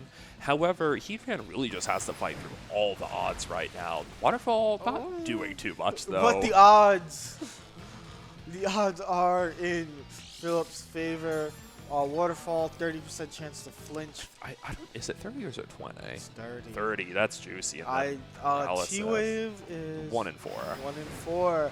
I don't know. I think Okay, the odds are adding up on Heatran pretty quickly, and Heat Wave only doing about 30 points of damage there. But there is lefties. Honestly, if you're Adrian, would you consider protecting? I think so. I think Adrian is just like really needs to, you know, roll the dice again for leftovers. Choosing not to, though, I can understand that too, as it looks like Heatran might be able to survive another hit, but the paralysis there, really, Heatran's odds are looking slimmer and slimmer by the minute. Yes, honestly, I need to see, even though this turn would have been decided, I need to see more protects. Just anything. Heatran failing the chance at a protect. Here comes another Waterfall. Can Heatran survive? I don't think it matters because we know that Gyarados is faster. And honestly, this is never say never. It was looking so good for Adrian. You identified that this game is still not over. There was a Heatran in the back, and this is going to be a win for Philip. We don't even get to see Heatran's lovely Heart Terror Crown explode to know that it's been knocked out. Wow, that's a very nice way to start the top 8. We saw a little bit of the adaptations we were talking about, the Gyarados coming in. And honestly, being the choice that won the game, right? Yeah, Gyarados was a really impressive Pokemon. I'm so happy to see Philip able to come back, find some win cons there, even after having all of his Pokemon hit by a knockoff. The early game really didn't seem like it was working for him, but once he had Gyarados and Amoonguss out on the field, I was just like, every turn it felt like Philip was making, like, not just a correct play, but a smart play. Yeah, and it's just the way things swing, because it really was not looking good for Philip for a majority of that set. The Amoonguss, you know, like, that Trick Room was pretty heavily in Adrian's favor. Dark and Fluttermane, so kind of that team with two very different speed modes. So I'm really excited to see a chance to, you know, watch that in best of 3. Yes, and we saw that you can even adjust, like the last game where they stuck with the Trick Room mode, right? But you can still mix and match pieces. I'd love to see Matt and using another, like, a team that, like, everything can go with everything, you know? I don't know how much Milotic will see, considering there's not any Intimidate on the other side. We do see a Rillaboom Arcanine lead up against an Iron Hands Farigiraf. And once again, kind of like last time, this is a pretty safe fake out Trick Room. Yeah, especially like, you know, usually when I'm playing Rillaboom, I think I want to leave that versus Iron Hands. I want to have the faster fake out. But Farigiraf really just shutting the idea of that down, saying like, hey, it's okay if Iron Hands is the slower one because you can't click at fake out and I can. And Arcanine is the even heavier damage dealer than Rillaboom here. So like you said, this just seems like an extremely safe fake out Trick Room turn 1. It could even be fake out against Rillaboom because Rillaboom doesn't have access to any priority moves that would make it so that, you know, maybe fake out wouldn't be so great against it. I think Tim really has all the momentum here. However, Madden does get to decide how he wants to adjust to this. Maybe Arcanine's going to say, like, look, I've said Intimidate. It's time for me to get out of here. Yeah, but that's the other thing that's a little bit scary when you lead something like this as the Trick Room guys, that you are going to be taking damage no matter which way. A turn 1 Terra Terra into Fairy for Arcanine. Okay, I guess burning the Terra, afraid of maybe a potential Drain Punch. But I feel like this is just a very safe fake out turn. You want to hit the C beam on, and the Wood Hammer dealing damage into the Iron Hands, doing a significant amount.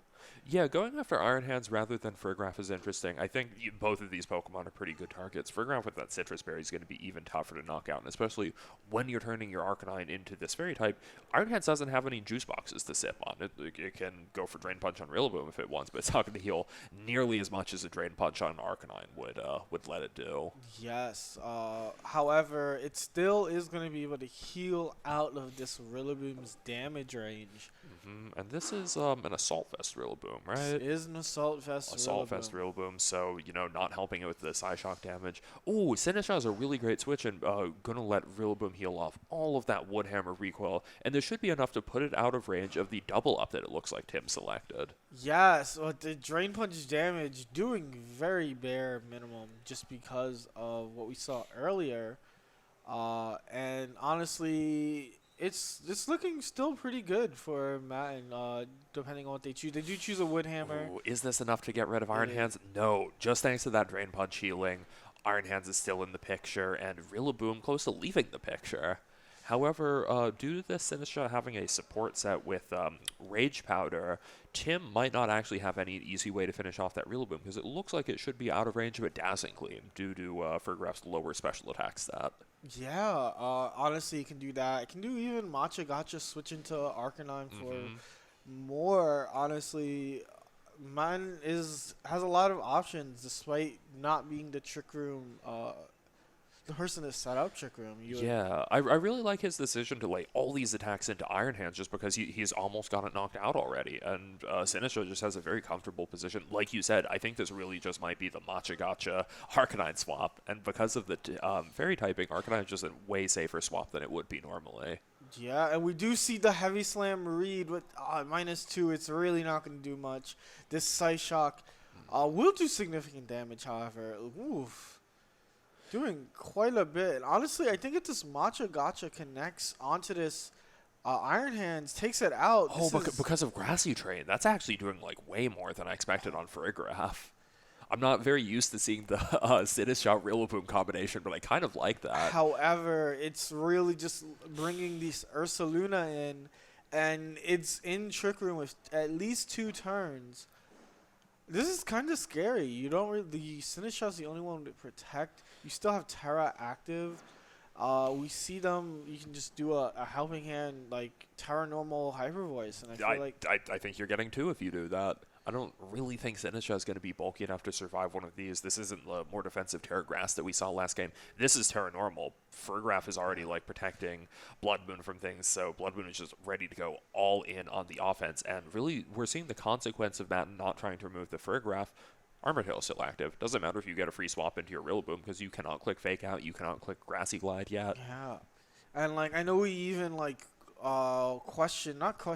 talked about in the best of 1 set that Tim Edwards played, where the opponent prioritized the Farigiraf, and we were like, you get the Fake Out, but use the Damage Dealer, and like I said, Damage Dealer is the other mon. We're gonna see the Helping Hand, Hyper Voice, the Protected Sinistcha. This Arcanine is probably just going away. It did its job of intimidating the Arcanine for as much as it can. But this is a really scary position to be in. Yeah, I'm not sure. Like, let's try to think about what Madden might have in the back to change the tempo thing. Just because if Rillaboom comes in, it's just going to be a Hyper Voice double knockout. Yeah. Rillaboom without Protect, not really the Pokemon you want to have to send in right now. On the other hand, so some of the other Pokemon we could see are a Sash Urshifu Dark, Melodic, or Heatran. Yeah, and I would truthfully rule out the Milotic, and we're ruling it out with an Urshifu swap in. It is Sash, so they can't just helping hand this turn. Yeah, and it looks like that's why Tim is thinking about going for this a Dazzling Gleam Hyper Voice instead. I wonder if that's actually strong enough to knock out Sinistcha. Just because if Sinistcha's trained right, it's Special Bolt can go from not so great to decent. It's not going to Yeah. be great, but it's going to be decent. And it might be just decent. This might be what it is. We also don't know the speed tiers between the Fargraph. Or did you catch that? No, I don't think we did. Because Sinistcha hasn't taken damage yet. Ooh, this is going to be really close with the Dazzling Gleam. But yeah, and we'll find out after these messages. It is not boosted, however, and Dazzling is a weak Sinistcha attack. barely hanging on and going to get so much HP back with this Grassy Train Machagacha into... Ooh, not actually knocking Ursaluna out of green, but getting a lot back from both of these Pokemon. Yeah, no, this is I would it's feasting for real, honestly.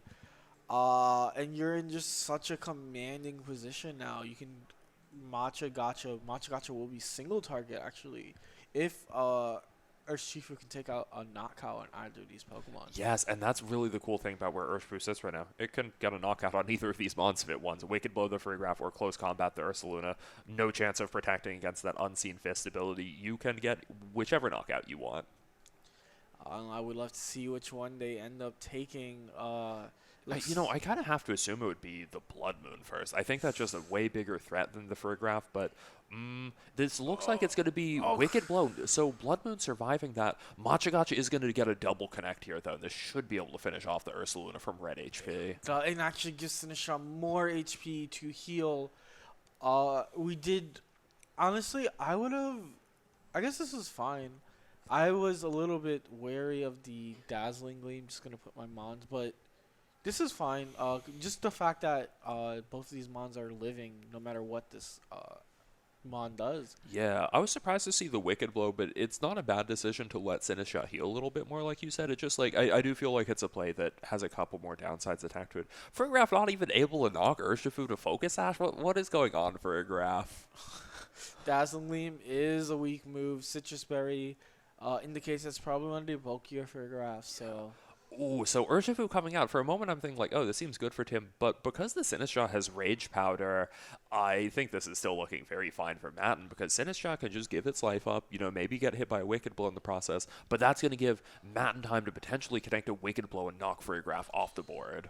Oh, and there is still the Rillaboom in the back, which means that Matten will get a pretty safe Fake Out plus attack Urshifu.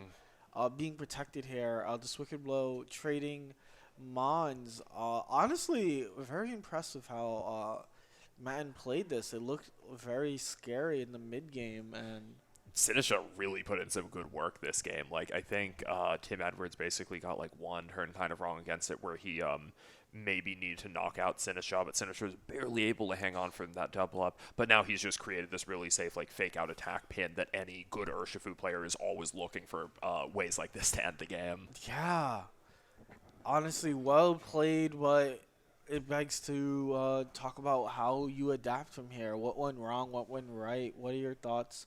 Honestly, this game seems to be pretty guaranteed over unless Matten falls asleep at the wheel. Yeah, I wonder, maybe Tim could, it felt like he did have his Trickery mode going relatively quickly that game, but maybe he could figure out a way to kind of just, like, get that Blood Moon in even earlier, even if that means, like, maybe taking a little bit of a risk and swapping it out while your opponent still has Rillaboom on the field, kind of just saying, like, look, I don't think Woodhammer's coming into this slot. I need to up the pace of the game a little bit.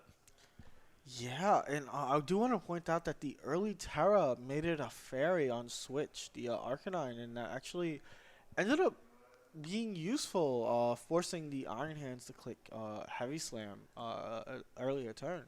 Yeah, I think it's really interesting when you use a Terra that early in the game, and it's like, sure, maybe you're not like able to click Terra Blast or anything that turn, so it looks like, oh no, I've given my opponent this info early on.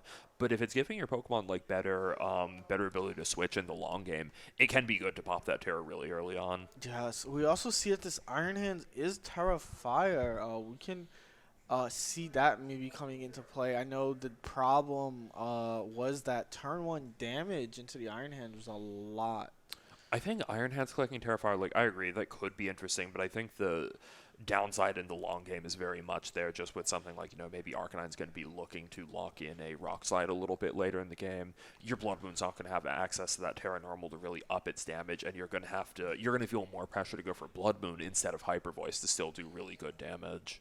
Oh, yeah, that checks out. I am very interested in seeing how they adapt going into this next game. You did mention they have a fast mode, whether it's a Flutter Mane, Ogerpon stuff. So, if you're Tim, do you think you go for it? Or do you say that the trickery mode worked? It just has to be a little bit more solid at the end. Yeah, I think just trying to run back Trick Room isn't such a bad idea. Like, what were released last game against Archrilla? So even a faster mode isn't going to be able to break down those two Pokemon too easily. They're both going to take hits really well from that Speed Booster Flutter Mane and potentially get a one-shot knockout back on it. I don't think it's out of the question, but I don't know if I'd say it's what I expect here either. No, I agree with you, and it's definitely like it worked. It was very close. I would like to see the adjustments, maybe find a way to get more damage in early, which is like a little bit of a problem. And we do see them both, I think, running it back, Rillaboom Arcanine into the Iron Hands for Rigorath. Yep. I guess Tim swapping the order of his Pokemon, but that's the only change we've seen here so far, as Intimidate and Grassy Surge both activate here. So we talked about this a little bit last game, but I think both of these Pokemon are very reasonable targets for Fake Out. So I think both players do have a bit of a chance to mix up the game plan if they want to, but also, we did see both of them lock in pretty safe plays last time too. Yeah, I guess do you just keep focusing damage on the Iron Hands, or do you focus damage on the Figurath? What would you? I think going after Iron Hands is still better. The Figurath with Citrus Berry is just a really, really difficult Pokemon to knock out, and until you actually get the knockout, you're just wasting time going for it. So if you can't actually get that knockout in short order, it might be best to kind of just focus on Figurath's partners, even if that means that really annoying Armor Tail is going to be up for several turns. Yeah. And we do a different turn, a different future, a different branch. We see the switch out automatically into the Sinistcha. Oh, this is just going to be a Fake Out on Sinistcha swap, so Iron Hands wasting that turn as Rillaboom goes for a big Wood Hammer. That looks like it's pointed at for Rigorath this time, though. All right, a different game plan. Already being executed. The Citrus already being burned. I kind of like that. I think with Sinistcha hitting the field, this is really setting it up. Sinistcha just has really safe Machigotchas for a few turns here. I'm not sure how exactly Tim is going to make it so that the Sinistcha is not clicking Machigotcha every single turn, healing off most of the damage that you've done to it. Terrifier, that is a good way to make sure that Sinistcha is not getting quite as much mileage out of that signature Grass-type move it has. However, we do, like I said, Terrifier is great. The Sinistcha also has Rage Powder, so it can just be the most annoying thing ever. If you Terra Fire here, the Arcanine is very free to click Rock Slides in the future. Your Ursaluna, if brought, it will only be able to will have to deal with these super effective grass attacks. Yeah. Okay, here comes. This is the Terrifier from Iron Hands, right? Yes, this is the Terrifier. Committing to it. Let's see how this new gameplay branch takes us. Yep, this is just a pretty good decision in front of two grass types. We're going to see Matten go begin by going for that Rage Powder, though. Yeah, and let's see if they responded correctly. They do with the heavy Oh, that did nothing. Sinistcha, not the heaviest Pokemon, but still posting a pretty significant defense stat. Yeah, I was flabbergasted, truthfully. And the Wood Hammer gonna do not much damage. Still a decent amount especially of damage. because Iron Hands doesn't have any Drain Punch targets with this Rage Powder spam. So it's going to be able to get some HP back from Grassy Train, but it's Rillaboom is also carrying a high horsepower on this set instead of anything like U-Turn. So Iron Hands is really not in the clear yet, and that double up that we just saw was Tim's strongest possible combo against the Sinistcha. So that's not knocking Sinistcha into the yellow. We know that Sinistcha is just free to go for that again. We could even see something like a Strength Sap on Iron Hands to go all the way back to full. It does have Strength Sap. Well, yeah, you are correct on that. Honestly, if I am Tim, I'm kind of like even switching out is scary. You Ooh, know, that's the so it's Blood Moon swamp. I do think I like that he's taking a risk right now. I think this position is going to begin to get very scary very quickly if Tim isn't able to make an aggressive play like this. However, there is a very real shot this Ursaluna just gets hit by one of the two possible grass type moves on the and we switch. don't see a Rage Powder, so we are going to see exactly what. Oh, it's just a strength zap and not a Macha Gotcha though, so Tim probably happy about that. Let's see if Sinistra gets back up to full. Ursaluna. Oh yes. Oh yeah. Yes. Woodhammer for Farigiraf. Okay, Farigiraf still barely hanging on, so there's still no grassy glide pressure. Okay, so I think Tim having that turn go about as well as it possibly could have. I agree. But it's still not in the clear. We have 2 turns of Trick Room, was it? Yep, 2 more. Oh, that looks like a helping hand hyper voice. I don't think this would be strong enough to knock out Sinistra based on damage we've seen this game. No, not but even the thing to is, turn normal. Sinistra has to worry about the knockout from something like a Blood Moon or helping hand Blood Moon. That's true. Honestly, I can see an Arcanine switching into any of these Pokemon, truthfully, and that's what I would expect. What we're seeing, no such thing. The Helping Hand, Hyper Voice, because if they did Blood Moon, the Woodhammer would just take it out, right? I think going for both grass types attack there could be a good way to for Madden to be hedging his bets here, because it means that he's going to be able to connect this Macha Gotcha. This is really going to be so much damage on the Ursaluna, and a knockout on the Farigiraf, who I did not even realize was in range of that. Both of these Pokemon with pretty high HP stats too, so Sinistra almost getting back up to full. We still have Grassy Train recovery to see too. Oh Sinistra, my like, gosh. leaving that turn almost as healthy as it began it, with a knockout in the process. What a strong move Macha Gotcha is. It's such a goofy move, truthfully. And we see the Iron Hands coming in. We do see Urshifu in the back. I feel like Urshifu could have presented some interesting 50-50s here. Because, well, not 50, but like going through Protect on the last turn of Trick Room. Right, because when you go Iron Hands, it's like maybe Iron Hands. I don't know. I think Matten was always going to be swapping into that Urshifu for the Protect option that the Choice Band Arcanine didn't have. Yeah. And I just don't know if Iron Hands is capitalizing on that quite as well as you could have. You want to force 50-50s when you can, even if you're not, guaranteed to win them or anything. You still want to force them in case you are able to win them. Yeah, and honestly, the Sinistra is still pretty free to click attacks if it wants to. We saw how much Macha Gotcha heals, so... Yeah, I'm not sure if it's worth it for Sinistra to take the risk, though, just because something like Fake Out Urshifu and Blood Moon the Sinistra does seem very reasonable here, and I think there's a real shot that Sinistra does just go down to one hit of that. Yeah. Looks like Tim taking advantage of the double protect that he forced and going right into Urshifu, though, so still, kind of making the most out of the turn. Yes, and I do want to point out that Man actually has not Terra'd yet, and...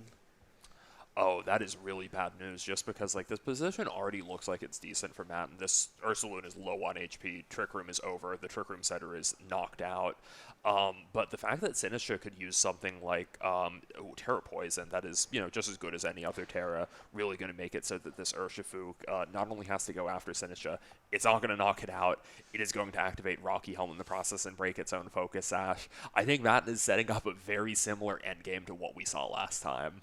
Yeah, and honestly, props to Man for outlasting Trick Room, using this combination of Sinistra, Grassy Terrain, and the Rillaboom. Honestly, these Wood Hammers were wood hammering. You cannot use Blood Moon twice in a row. Yeah, and you know what? If Seneschal wants to use its Terra here, it doesn't even have to go for Rage Powder or anything, because Batten still has his own Focus Sash on Urshifu active, so this could be a really safe, like, Terra Poison the Sinistcha, go for Macha Gotcha, while the Urshifu just goes for something like Wicked Blow, or perhaps even Close Combat onto the Ursaluna.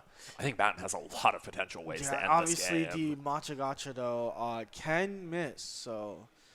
when making such a play, we'll see... Oh, that did, like, nothing. This thing is bulky, physically. Wicked Flow. I think finishing off the Ursaluna here is definitely the more reliable play. Doesn't rely on, like, a Macha Gotcha KO on Ursaluna that's hard to count on. Yeah, and honestly, I love to see that, and it's just going to go in, and... Ooh, can big even, damage on Urshifu. and the healing, oh my. And the burn! Ah. Sinisha really showing everything that this silly little signature move is capable of. Oh, this is just a masterclass in Sinistra usage. It's done everything. It's healed its partner. It's did insane amounts of damage. It's healed almost back from full. And the cherry on top, it's got the burn. I love seeing this little Pokemon in action. I guess, like, obviously, Matt has not locked the game yet. The match slip hasn't been signed and handed in to the judge. However, I'm not sure. I think with the burned Urshifu, I'm not sure exactly how I can see Tim coming back into the game. How do you think Matten's going to choose to lock this up? Honestly, I would just keep pressing attack buttons and just not do any guessing. All the Rage Powder, you can also do that. Truthfully, as long as this Urshifu is protected. Rage Powder gets to close combat. Matten, even in an already advantageous position, he continues to get his plays right. Yeah, honestly, that's honestly a very smart way to wrap this game up. The Urshifu, more than enough to take both police Pokemon out. This Sinisha, more than enough bulky to just sit on them. And honestly, it's looking like a bunch of wicked blows going into this Iron Hands until Matten advances into the finals of the Brooklyn PC. I completely agree. That's going to be Matten's Urshifu moving first. Iron Hand's able to survive one more hit. However, I think there is a Rocky Helmet Sinistra that is about to end the game without even needing to click an attacking move. Honestly, like I said, if can Drain Punch give Iron Hands an extra turn? I don't know. Let's find out after these messages. Yes, it does. I think it does. Yeah, I think that's Iron Hand surviving on 1 HP. And they're running, No. running with the Iron Hands. Honestly, very honest. If you want to play Sinisha, you want to convince your friends to play Sinisha, I would show them this set. Show them this specific game. Sinisha broken. Put the red YouTube arrows all over them. Ooh, I'm just looking at this Sinistra as the way it's been trained. I guess we won't talk about that, but it's interesting. This just looks like a well-trained Sinistra to me. We're looking at the team sheet. It says unremarkable form. This Sinistra is anything but unremarkable. It's very remarkable. And I mean, we can see from that game it was very clearly physically bulky. The Urshifu, even before the burn, barely. Yeah, it's just like an entirely new creation of that Urshifu Single Strike, Golden Goat, Dragonite, Amoonguss, Iron Bundle, and Gothitelle. Yeah, versus the same team we saw last time, Rillaboom, Urshifu, Arcanine, Milotic, the Sinistra, and Heatran. Game 1 on the way.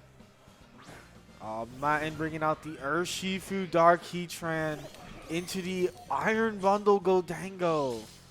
Ooh, so in this situation, the first thing I'm checking is just like, what Terra type does this Heatran have? It's Fairy, so Heatran is actually pretty effectively pinned down by a combination of water and steel type moves right now. That is true, but do not sleep on the Urshifu Single Strike because that can take out both Mons. Yeah. Guaranteed 1 HKO on either Mon, depending on Terra, of course. Yeah, this feels like one of those leads where it's like, it's tough to say whether either player has an advantage, but if either of them makes the wrong play, they really stand to lose a lot on this one turn. If anything, I feel like the Iron Bundle might give David a little bit of an advantage just because of how strong it is. Iron Bundle is never going to fail its attack this turn. True, and honestly, it's like a classic Mexican standoff. Everyone has guns to everyone's heads. As we see our turn, the Godango going with the Terra Steel. I guess just the kind of safe play, right? You Icy Wind, make it rain. You get the speed advantage. Oh, no Terra's coming out. But that means that the Heatran will be clicking on an attack. Yeah, and I can only imagine it's going to be Heat Wave. However, I do not know if Urshifu will be lucky enough to click an attack this turn. And it is getting a one-hit run round this time. Whoop howled out of here. Goodbye, Urshifu. But let's see if this Heatran can respond back. This Heat Wave Earth Power. Earth Power! Oh no!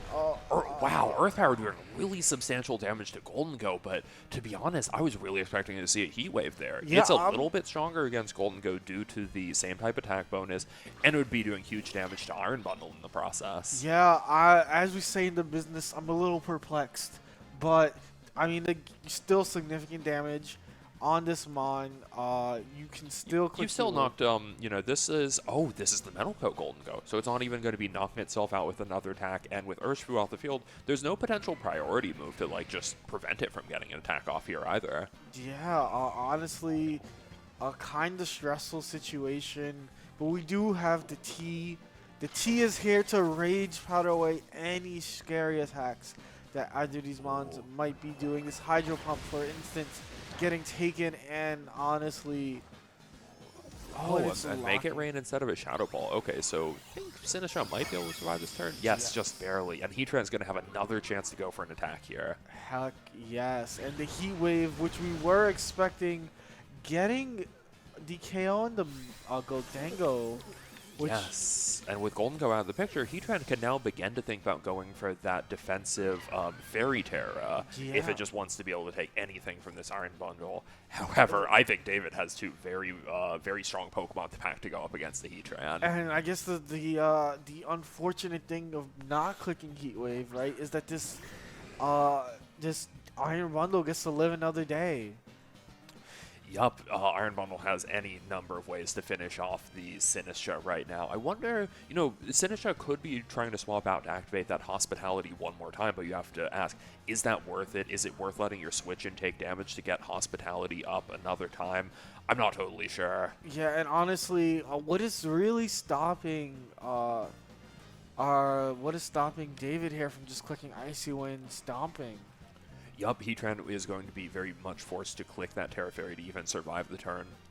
Great, maybe Heatran can survive for one more turn, but this is an Ironhead Dragonite, so even if the Heatran turns into a Fairy type, it's not like it's going to be able to get a knockout against an Assault Vest Dragonite right now. That is true, but let's see our choice. There's a switch into the Arcanine reveal.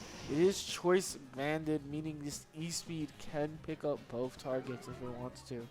Yeah, Arcanine, one of the stronger potential switch-ins for something like an Icy Wind here. I don't think Dragonite selected Arcanine as that Stomping Tantrum target, so I think as turns go for Matten, this is definitely not a bad one. However, I think the Pokemon that David brought to this game are still going to keep him in a very competitive position. Yep, and of course, only time will tell what, I think it was Stomping you said, right? So the Stomping is just going to do some damage. It is AV though, so it should be... Oh, it's an Ironhead! Oh, David correctly reading the Heatran's Terra, not even giving it a chance to respond, taking a bigger risk, but getting a bigger reward in the process. Yeah, I'm honestly impressed. I love this play. I love High Octane. Honestly, one of the hypest plays we've seen today. And I know, like, who thinks about going for a Steel-type move against a 4x resist? But I think, like, late in the game like this, your opponent doesn't have access to that many different Terras, and I think that was just a good gut read on what was going to go on that turn. Yeah, and now I think you're kind of just free to click Stomping into this Arcanine. Again, Icy Wind, and this Arcanine being locked into its choice ban attack. It's not looking good. If I'm Matt, and I don't even know what I would lock in given the information that I have. No, maybe if anything, you could hope for either this being a very slow Dragonite and you having a very fast Arcanine, so maybe that you can still outrun with the one Icy Wind drop in play. I'm not entirely sure. I don't think any play with Protect Sin is just going to keep your Arcanine in the field against a Stomping Tantrum right now. This is true. Honestly, one of the best things you can do, given that this is a best of 3, is get information. And some information I would like to see is what David has in the back, if I'm Matt. Yes, actually, you know what? Even if this outcome of this game is starting to look pretty grim, I think you want to at least find out, like, okay, it's Urshifu in the back. I'm just going to take that info moving into the next game now. I still feel like even if this looks like it was a pretty commanding victory for David in Game 1, Matten still has a lot of room to adapt. We saw him take a really commanding win in top 4, and I've no doubts that he will be able to find something to keep the next game very competitive. No doubts in my mind, honestly. Very good game by David, making the correct plays to just give such a good, big advantage. And how do you adapt if you're Matt in here? So let's see. The lead that we saw on David's side that game was the Golden Go and the Iron Bundle. Definitely seems like two Pokemon that have pretty good synergy with each other, even if we haven't seen them paired together too much in the current format. What could be really good against that? It is really tough, like, using a team that might normally rely on Rillaboom just with that turn 1 fake out pressure to make your lead safer against 2 Pokemon that are potentially fake out immune. Yeah, I do think that, but maybe forcing the Terra is something that you want to do long term. I could see like a Rillaboom Urshifu in this Urshifu being able to, like, if you force the Terra, you can Sucker Punch one shot the bundle. And the Rillaboom being AV will take an attack from that. Also Terra Fire, so it's going to be able to live. So yeah, there's a lot of different options. The Heatran was still good. You know what? I think Heatran is a Pokemon that I would really like to see a little bit more. What I'm realizing is I don't think David has anything that's so safe that there's not going to be some mind games involved in it. Like, even in that last game, if Matten, like, has a good return 1, he can absolutely get a huge advantage by making the right call. I think Heatran is just a relatively safe Pokemon because if Heatran just gets, like, one play kind of right, it's a huge Heat Wave spread. Yeah, and obviously the sad part we got to see was the Earth Power turn 1, which honestly should have been a Heat Wave. It would have put the both Pokemon into in the red, right? And that bundle wouldn't have It had. would have just knocked out Golden Go because it's stronger than Earth Power. You're right, and so a little bit sad to not see that, and that's what ended up costing the game. Yeah, I don't think I got to make note of what David was locking in for this game because I'd really love to be already thinking about, like, okay, what did he lock in? What do we expect to see this game? Because I think maybe trying to stay ahead of that Heatran, just say, you know what, I'm going to lead the Dragonite with a really positive Heatran matchup, not mess around with, like, Golden Go right off the bat. I think something like, I wonder if you would do Dragonite Bundle or Dragonite someone else. I did see the Iron Bundle lock in. I actually think we might be seeing the exact same thing. Here we go. David bringing out. Oh, that's Matten bringing out the Arcanine adaptation. Ooh. You were right, the Dragonite Bundle. Yeah, I like these adjustments from both players. Matten going with a lead that from top 4, we can see that he clearly knows how to pilot very well. I don't know. I think I like Arcanine's position here a lot. Both players making good adjustments, but I have to wonder, did Matten make the better one? Well, like, as we saw from the last game, the Matten is not afraid to click Iron Head into this Arcanine, and that will, just like Stomping Tantrum got the KO, I'm sure Iron Head would do very similar amounts of damage, so... Looks like he's thinking about a Terra Normal Stomping Tantrum, just a relatively safe play. Dragonite's going to be pretty tough to knock out by getting rid of that rock-type weakness. However, making yourself neutral to grass against something as strong as Rillaboom could be dicey, and Arcanine just swapping out entirely, so it looks like Matten has successfully baited this Terra Normal on Dragonite. Yeah, and we saw that... David at the last second switched to Aerial Ace over Stomping or Iron Head, refusing to play the Terra 50-50s. Not saying one step ahead and clicking Terra Fire on the Rillaboom. You should never let your opponent guess your next move, not even yourself, not even the commentators. As they both burn their Terras, Aerial Ace, we know, in fact, going into this Rillaboom. Let's see what Matten ends up doing. Aerial Ace at that 60 base power really not going to make much of a dent in this Rillaboom. However, the price for that is, like, Rillaboom has made itself weak to Hydro Pump against one of the stronger Hydro Pump attackers in the format. Failing that Wood Hammer into Iron Bundles protect. Let's see how Dragonite responds. It is going to be the Aerial Ace dealing... Oh, that's honestly a lot of damage. Well, that's not bad. Yeah, honestly, that's like... I'm eyeballing it. That was 33%. Okay. Obviously, Grassy healing it. This is a very interesting turn because this Wood Hammer can take out this Iron Bundle, but you would have to be committed. We also saw Rillaboom outrunning Dragonite there, and Dragonite is now taking neutral from Wood Hammer, which, I don't expect it to get a one-shot knockout, but it could take a huge bite out of this Dragonite. That's true. Now that you've seen the Terra Normal, it has that extreme speed. We might see Matt decide that it's a priority target for him. Yeah, I think, though, for me at least, the Icy Winds were a bit too strong, I would want to get rid of that. We see the Grassy Glide. Not going to be enough. The Hydro Pump. Oh, and it misses. And the Matcha Gotcha. Oh, Matt hasn't missed any Matcha Gotchas yet. No, and what can we say? If we get a burn, can we get a Matcha Gotcha?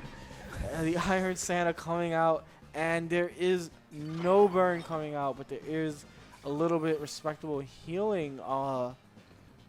See what we bring out. We are bringing out the Urshifu. You do get a kind of free E-Speed and Wicked Blow here. You know, I'm not actually sure if this Sinistcha is going to go down to 1 Wicked Blow, though. Last game we did see, like, I feel like the burned Wicked Blow was... I just feel like we saw a Wicked Blow calc that makes me think it can survive one of these. Do you know what? I think I'm with you. If you know what, I'm willing to bet a minimum of $5 that this Sinistcha is in fact built different. But there's only one way to find out: is for David to lock in Wicked Blow and see what it does. What do you do here, though, if you're Matt? You know, I'm not sure. Yeah, I think this is going to be an E-Speed to finish off Rillaboom. I think that's reasonable. Like, going into Arcanine there isn't super worthwhile. Yeah. So really, like, the only question we have to ask now is Sinistcha going to be able to survive one of these? Because if it can't, things are going to start going David's way I very, will lose very $5. quickly. Here we go, and it lives. Oh my! You definitely know it's easy to live that. That was lovely. The Rocky Helmet breaking and the Matcha Gotcha connecting with both. This move does not want to miss. This move does not want to miss, but this move want to burn. A burn here would be huge, because even though Sinistcha's, like, you know, healing respectable damage, doing respectable damage, respectable isn't going to cut it against an Urshifu that's still ready to spam Wicked Blow against you. That's true. However, I'm pretty sure Matin has their own very offensive Urshifu as well, right? And this Urshifu is going to hit both of these Mons for super effective damage. And one thing that we saw last game is I'm pretty sure this Urshifu at the very least speed ties David's Urshifu, but it might even just be faster. Because I think we did see it going for moves first at the end of the other game, which is really might give Matt a little bit of an edge here. That is true. Very good catch. Honestly, I'm just trying to figure out what the optimal line here is. We do see the Rage Powder, which means the CC is a-coming. Ooh, okay, I was wrong, and that's David's Urshifu moving first to finish off Sinistcha. That is a huge deal. Yeah, that's very unfortunate if you are. But let's see what play. Honestly, I was a little bit confused. We see the CC into D-Knight. I was going to say, I feel like the E-Speed into the Urshifu just made a lot of sense regardless of speed tiers there. Yeah, or maybe, you know, predicting an Urshifu close combat, you wanted to go for something, or Urshifu close combat into Urshifu, you'd prefer to go for, like, an Aerial Ace instead. But yeah, definitely, like, not even having Urshifu's Focus Sash broken is a huge deal right now. Yeah, and the Arcanine we do know has extreme speed. Honestly, it's just looking like you just click your buttons straight into this Urshifu, and just like go for an extreme speed close combat? Yeah, I think that would seal up this game and bring us into a game 3. You know, yeah. I think you're right. Assuming those are the way the speed tiers work out, I think that does sound like a pretty safe way for Matt to lock the game right now. But I have to wonder if he sees it. Yeah, and honestly, even then, you still have to ask, can you get rid of this this fully healthy Rocky Helmet, I believe? Oh, no, it's Citrus. It is Citrus. Yeah, so we're still very, very tanky here. Here is... Ooh, a Flare Blitz into a Boodgus. Oh, it's the fastest Pokemon on the field as well. That's important to note. Yeah, I mean, I guess this is also a reasonable way to end the game. Maybe not confident that Urshifu would go down to 1 extreme speed because this Urshifu doesn't have any, you know, negative modifiers on it. Ooh, so Urshifu... Huh. These are... Okay, no, the enemy Urshifu did not have any damage on it to activate Grassy Terrain. Yep. And it did... I think, although one can infer from you are a Focus Sash Pokemon, that you are going to have max speed, but it is the question of whether it is like Adamant or Jolly. And we don't know that information yet, but David's Urshifu has been moving faster time and time again. However, the Arcanine has. Oh, there was a protect, so now we can't determine. Yeah, and it's also hard to say, like, was a -1 close combat even going to knock out Arcanine in one hit there? I definitely think that's the kind of hit that an Arcanine can train for if it really wants to be tanking something yes. like that. I agree. I mean, the Sinistcha took a wicked blow. I would assume that this -1, it would be taking it pretty handily. Honestly, a good adaptation from that. And I saw David did try to adapt. You did mention the Dragonite Iron Bundle lead, but it ended up not really working out in that game. How do you say you would adapt? Well, we can't forget that Iron Bundle did miss a really crucial Hydro Pump at one point that game. It did do that. Honestly, the fact that it hadn't missed a Hydro Pump up to this point was a bit surprising. The fact that this Sinistcha has also not missed the Matcha Sinistcha's just hitting different. Yeah, honestly. Do you think that Matin brought the right 4? I think so. I think one thing that's going on here is it doesn't feel like either trainer has any very easy choices to make. There's no like 4 that seem really optimal that like after a couple matches you're going to figure out exactly what you want to do and how to execute that game plan. I think there's just like a huge element here of just like you got to figure out what your opponent is doing and respond accordingly. Yeah, I'm honestly 100% agreeing with you. I am definitely interested in seeing, from David's side, how they interact with this Rillaboom Arcanine. Honestly, I want to say that the Iron Bundle Gholdengo from Game 1 would still be fine into that. Oh, absolutely, yeah. I think Iron Bundle Gold is just pretty reliable against most of everything we have here. I wonder if there's like any outside chance of seeing some of the funkier options here, like I'm really looking at the Gothitelle. We have not seen that Pokemon come out once today, and it would be really fun. However, Sinistcha with that Ghost typing, it's one of those. Maybe not Gothitelle's favorite matchup. Here comes Rillaboom Arcanine again. The tried and trusted, right? Into this. Oh, and a little bit of adaptation. Urshifu, Iron Bundle's third friend, entering the field. Honestly, it's like everyone is sharing the love. Iron Bundle, they all love the Icy Winds. We will get to see a little bit. I still don't know if I fully love this though. The Arcanine does have Terra Fairy at its. Yeah, Terra Fairy Arcanine would be really safe here. Yeah. I wouldn't. But then again, like you never really want to have to pop your Terra too early. I guess like based on the way Matin's been playing, I think it's something that his game plans are comfortable with though, just committing that Terra Fairy fairly early in the game. And I do want to say that we do see this Urshifu switching into Gholdengo. Ooh. One can think that this might be a bait to end all baits if we do see Terra Fairy Terra Blast. I know, like, based on this Gholdengo luck, Arcanine's choice of move here is really going to determine the tempo of the game, because if this is anything other than a Flare Blitz, this Gholdengo's hit the field in an amazing spot. Yeah, and let's find out. Here we go. The Terra Fairy coming out. Oh, please. I don't know what you're doing, but please be entertaining. Truthfully, that's what we're here for. We also have to wonder, like, what's Rillaboom going for here? Like, Iron Bundle protecting, very vulnerable in front of those grass-type moves. That makes sense. Yes, and we do see the Grassy Glide. Ooh. Oh, wait a minute. And this is signs of a double. Terra Blast! So Gholdengo coming in on 2 resisted hits, but we're talking about 2 pretty strong resisted hits here. So much that it is knocked into the yellow off of those. Knocked into the yellow, however, it is in prime position to just let loose a nasty Make It Rain here. So, Arcanine not loving this position too much. Would not be shocked to see Arcanine leave for something else, like perhaps Heatran could be really nice to see come out right now. The question on my mind is, like, can Rillaboom survive an Icy Wind and Terrasteel Make It Rain double up? I feel like it can, honestly. This is Metal Coat. It's not like Life Orb. Oh, exactly. No, Metal Coat is enough to, like, actually make me think that Rillaboom would be able to do that, unless it's, maybe an extra frail Rillaboom. Yeah, we did see David flirting with the idea of clicking Freeze Dry here, but did they commit to the Freeze Dry bit? They do not. No. A little bit. I think oh, wait. Golden Ooh. Go not committing the Terra Steel, though. I think the Terra Steel was necessary, Wait, though. is this Nasty Plot? Oh, no, just regular Make It Rain. Oh, I mean, it's great to get the knockout on Sinistra here, but any attack from Rillaboom is pretty significant right now. yeah, I don't know if I like that, truthfully. I think if there was a turn to Terra Steel, it looked like it could have taken the KO with the amount of damage that was done there. Yeah, tough to say.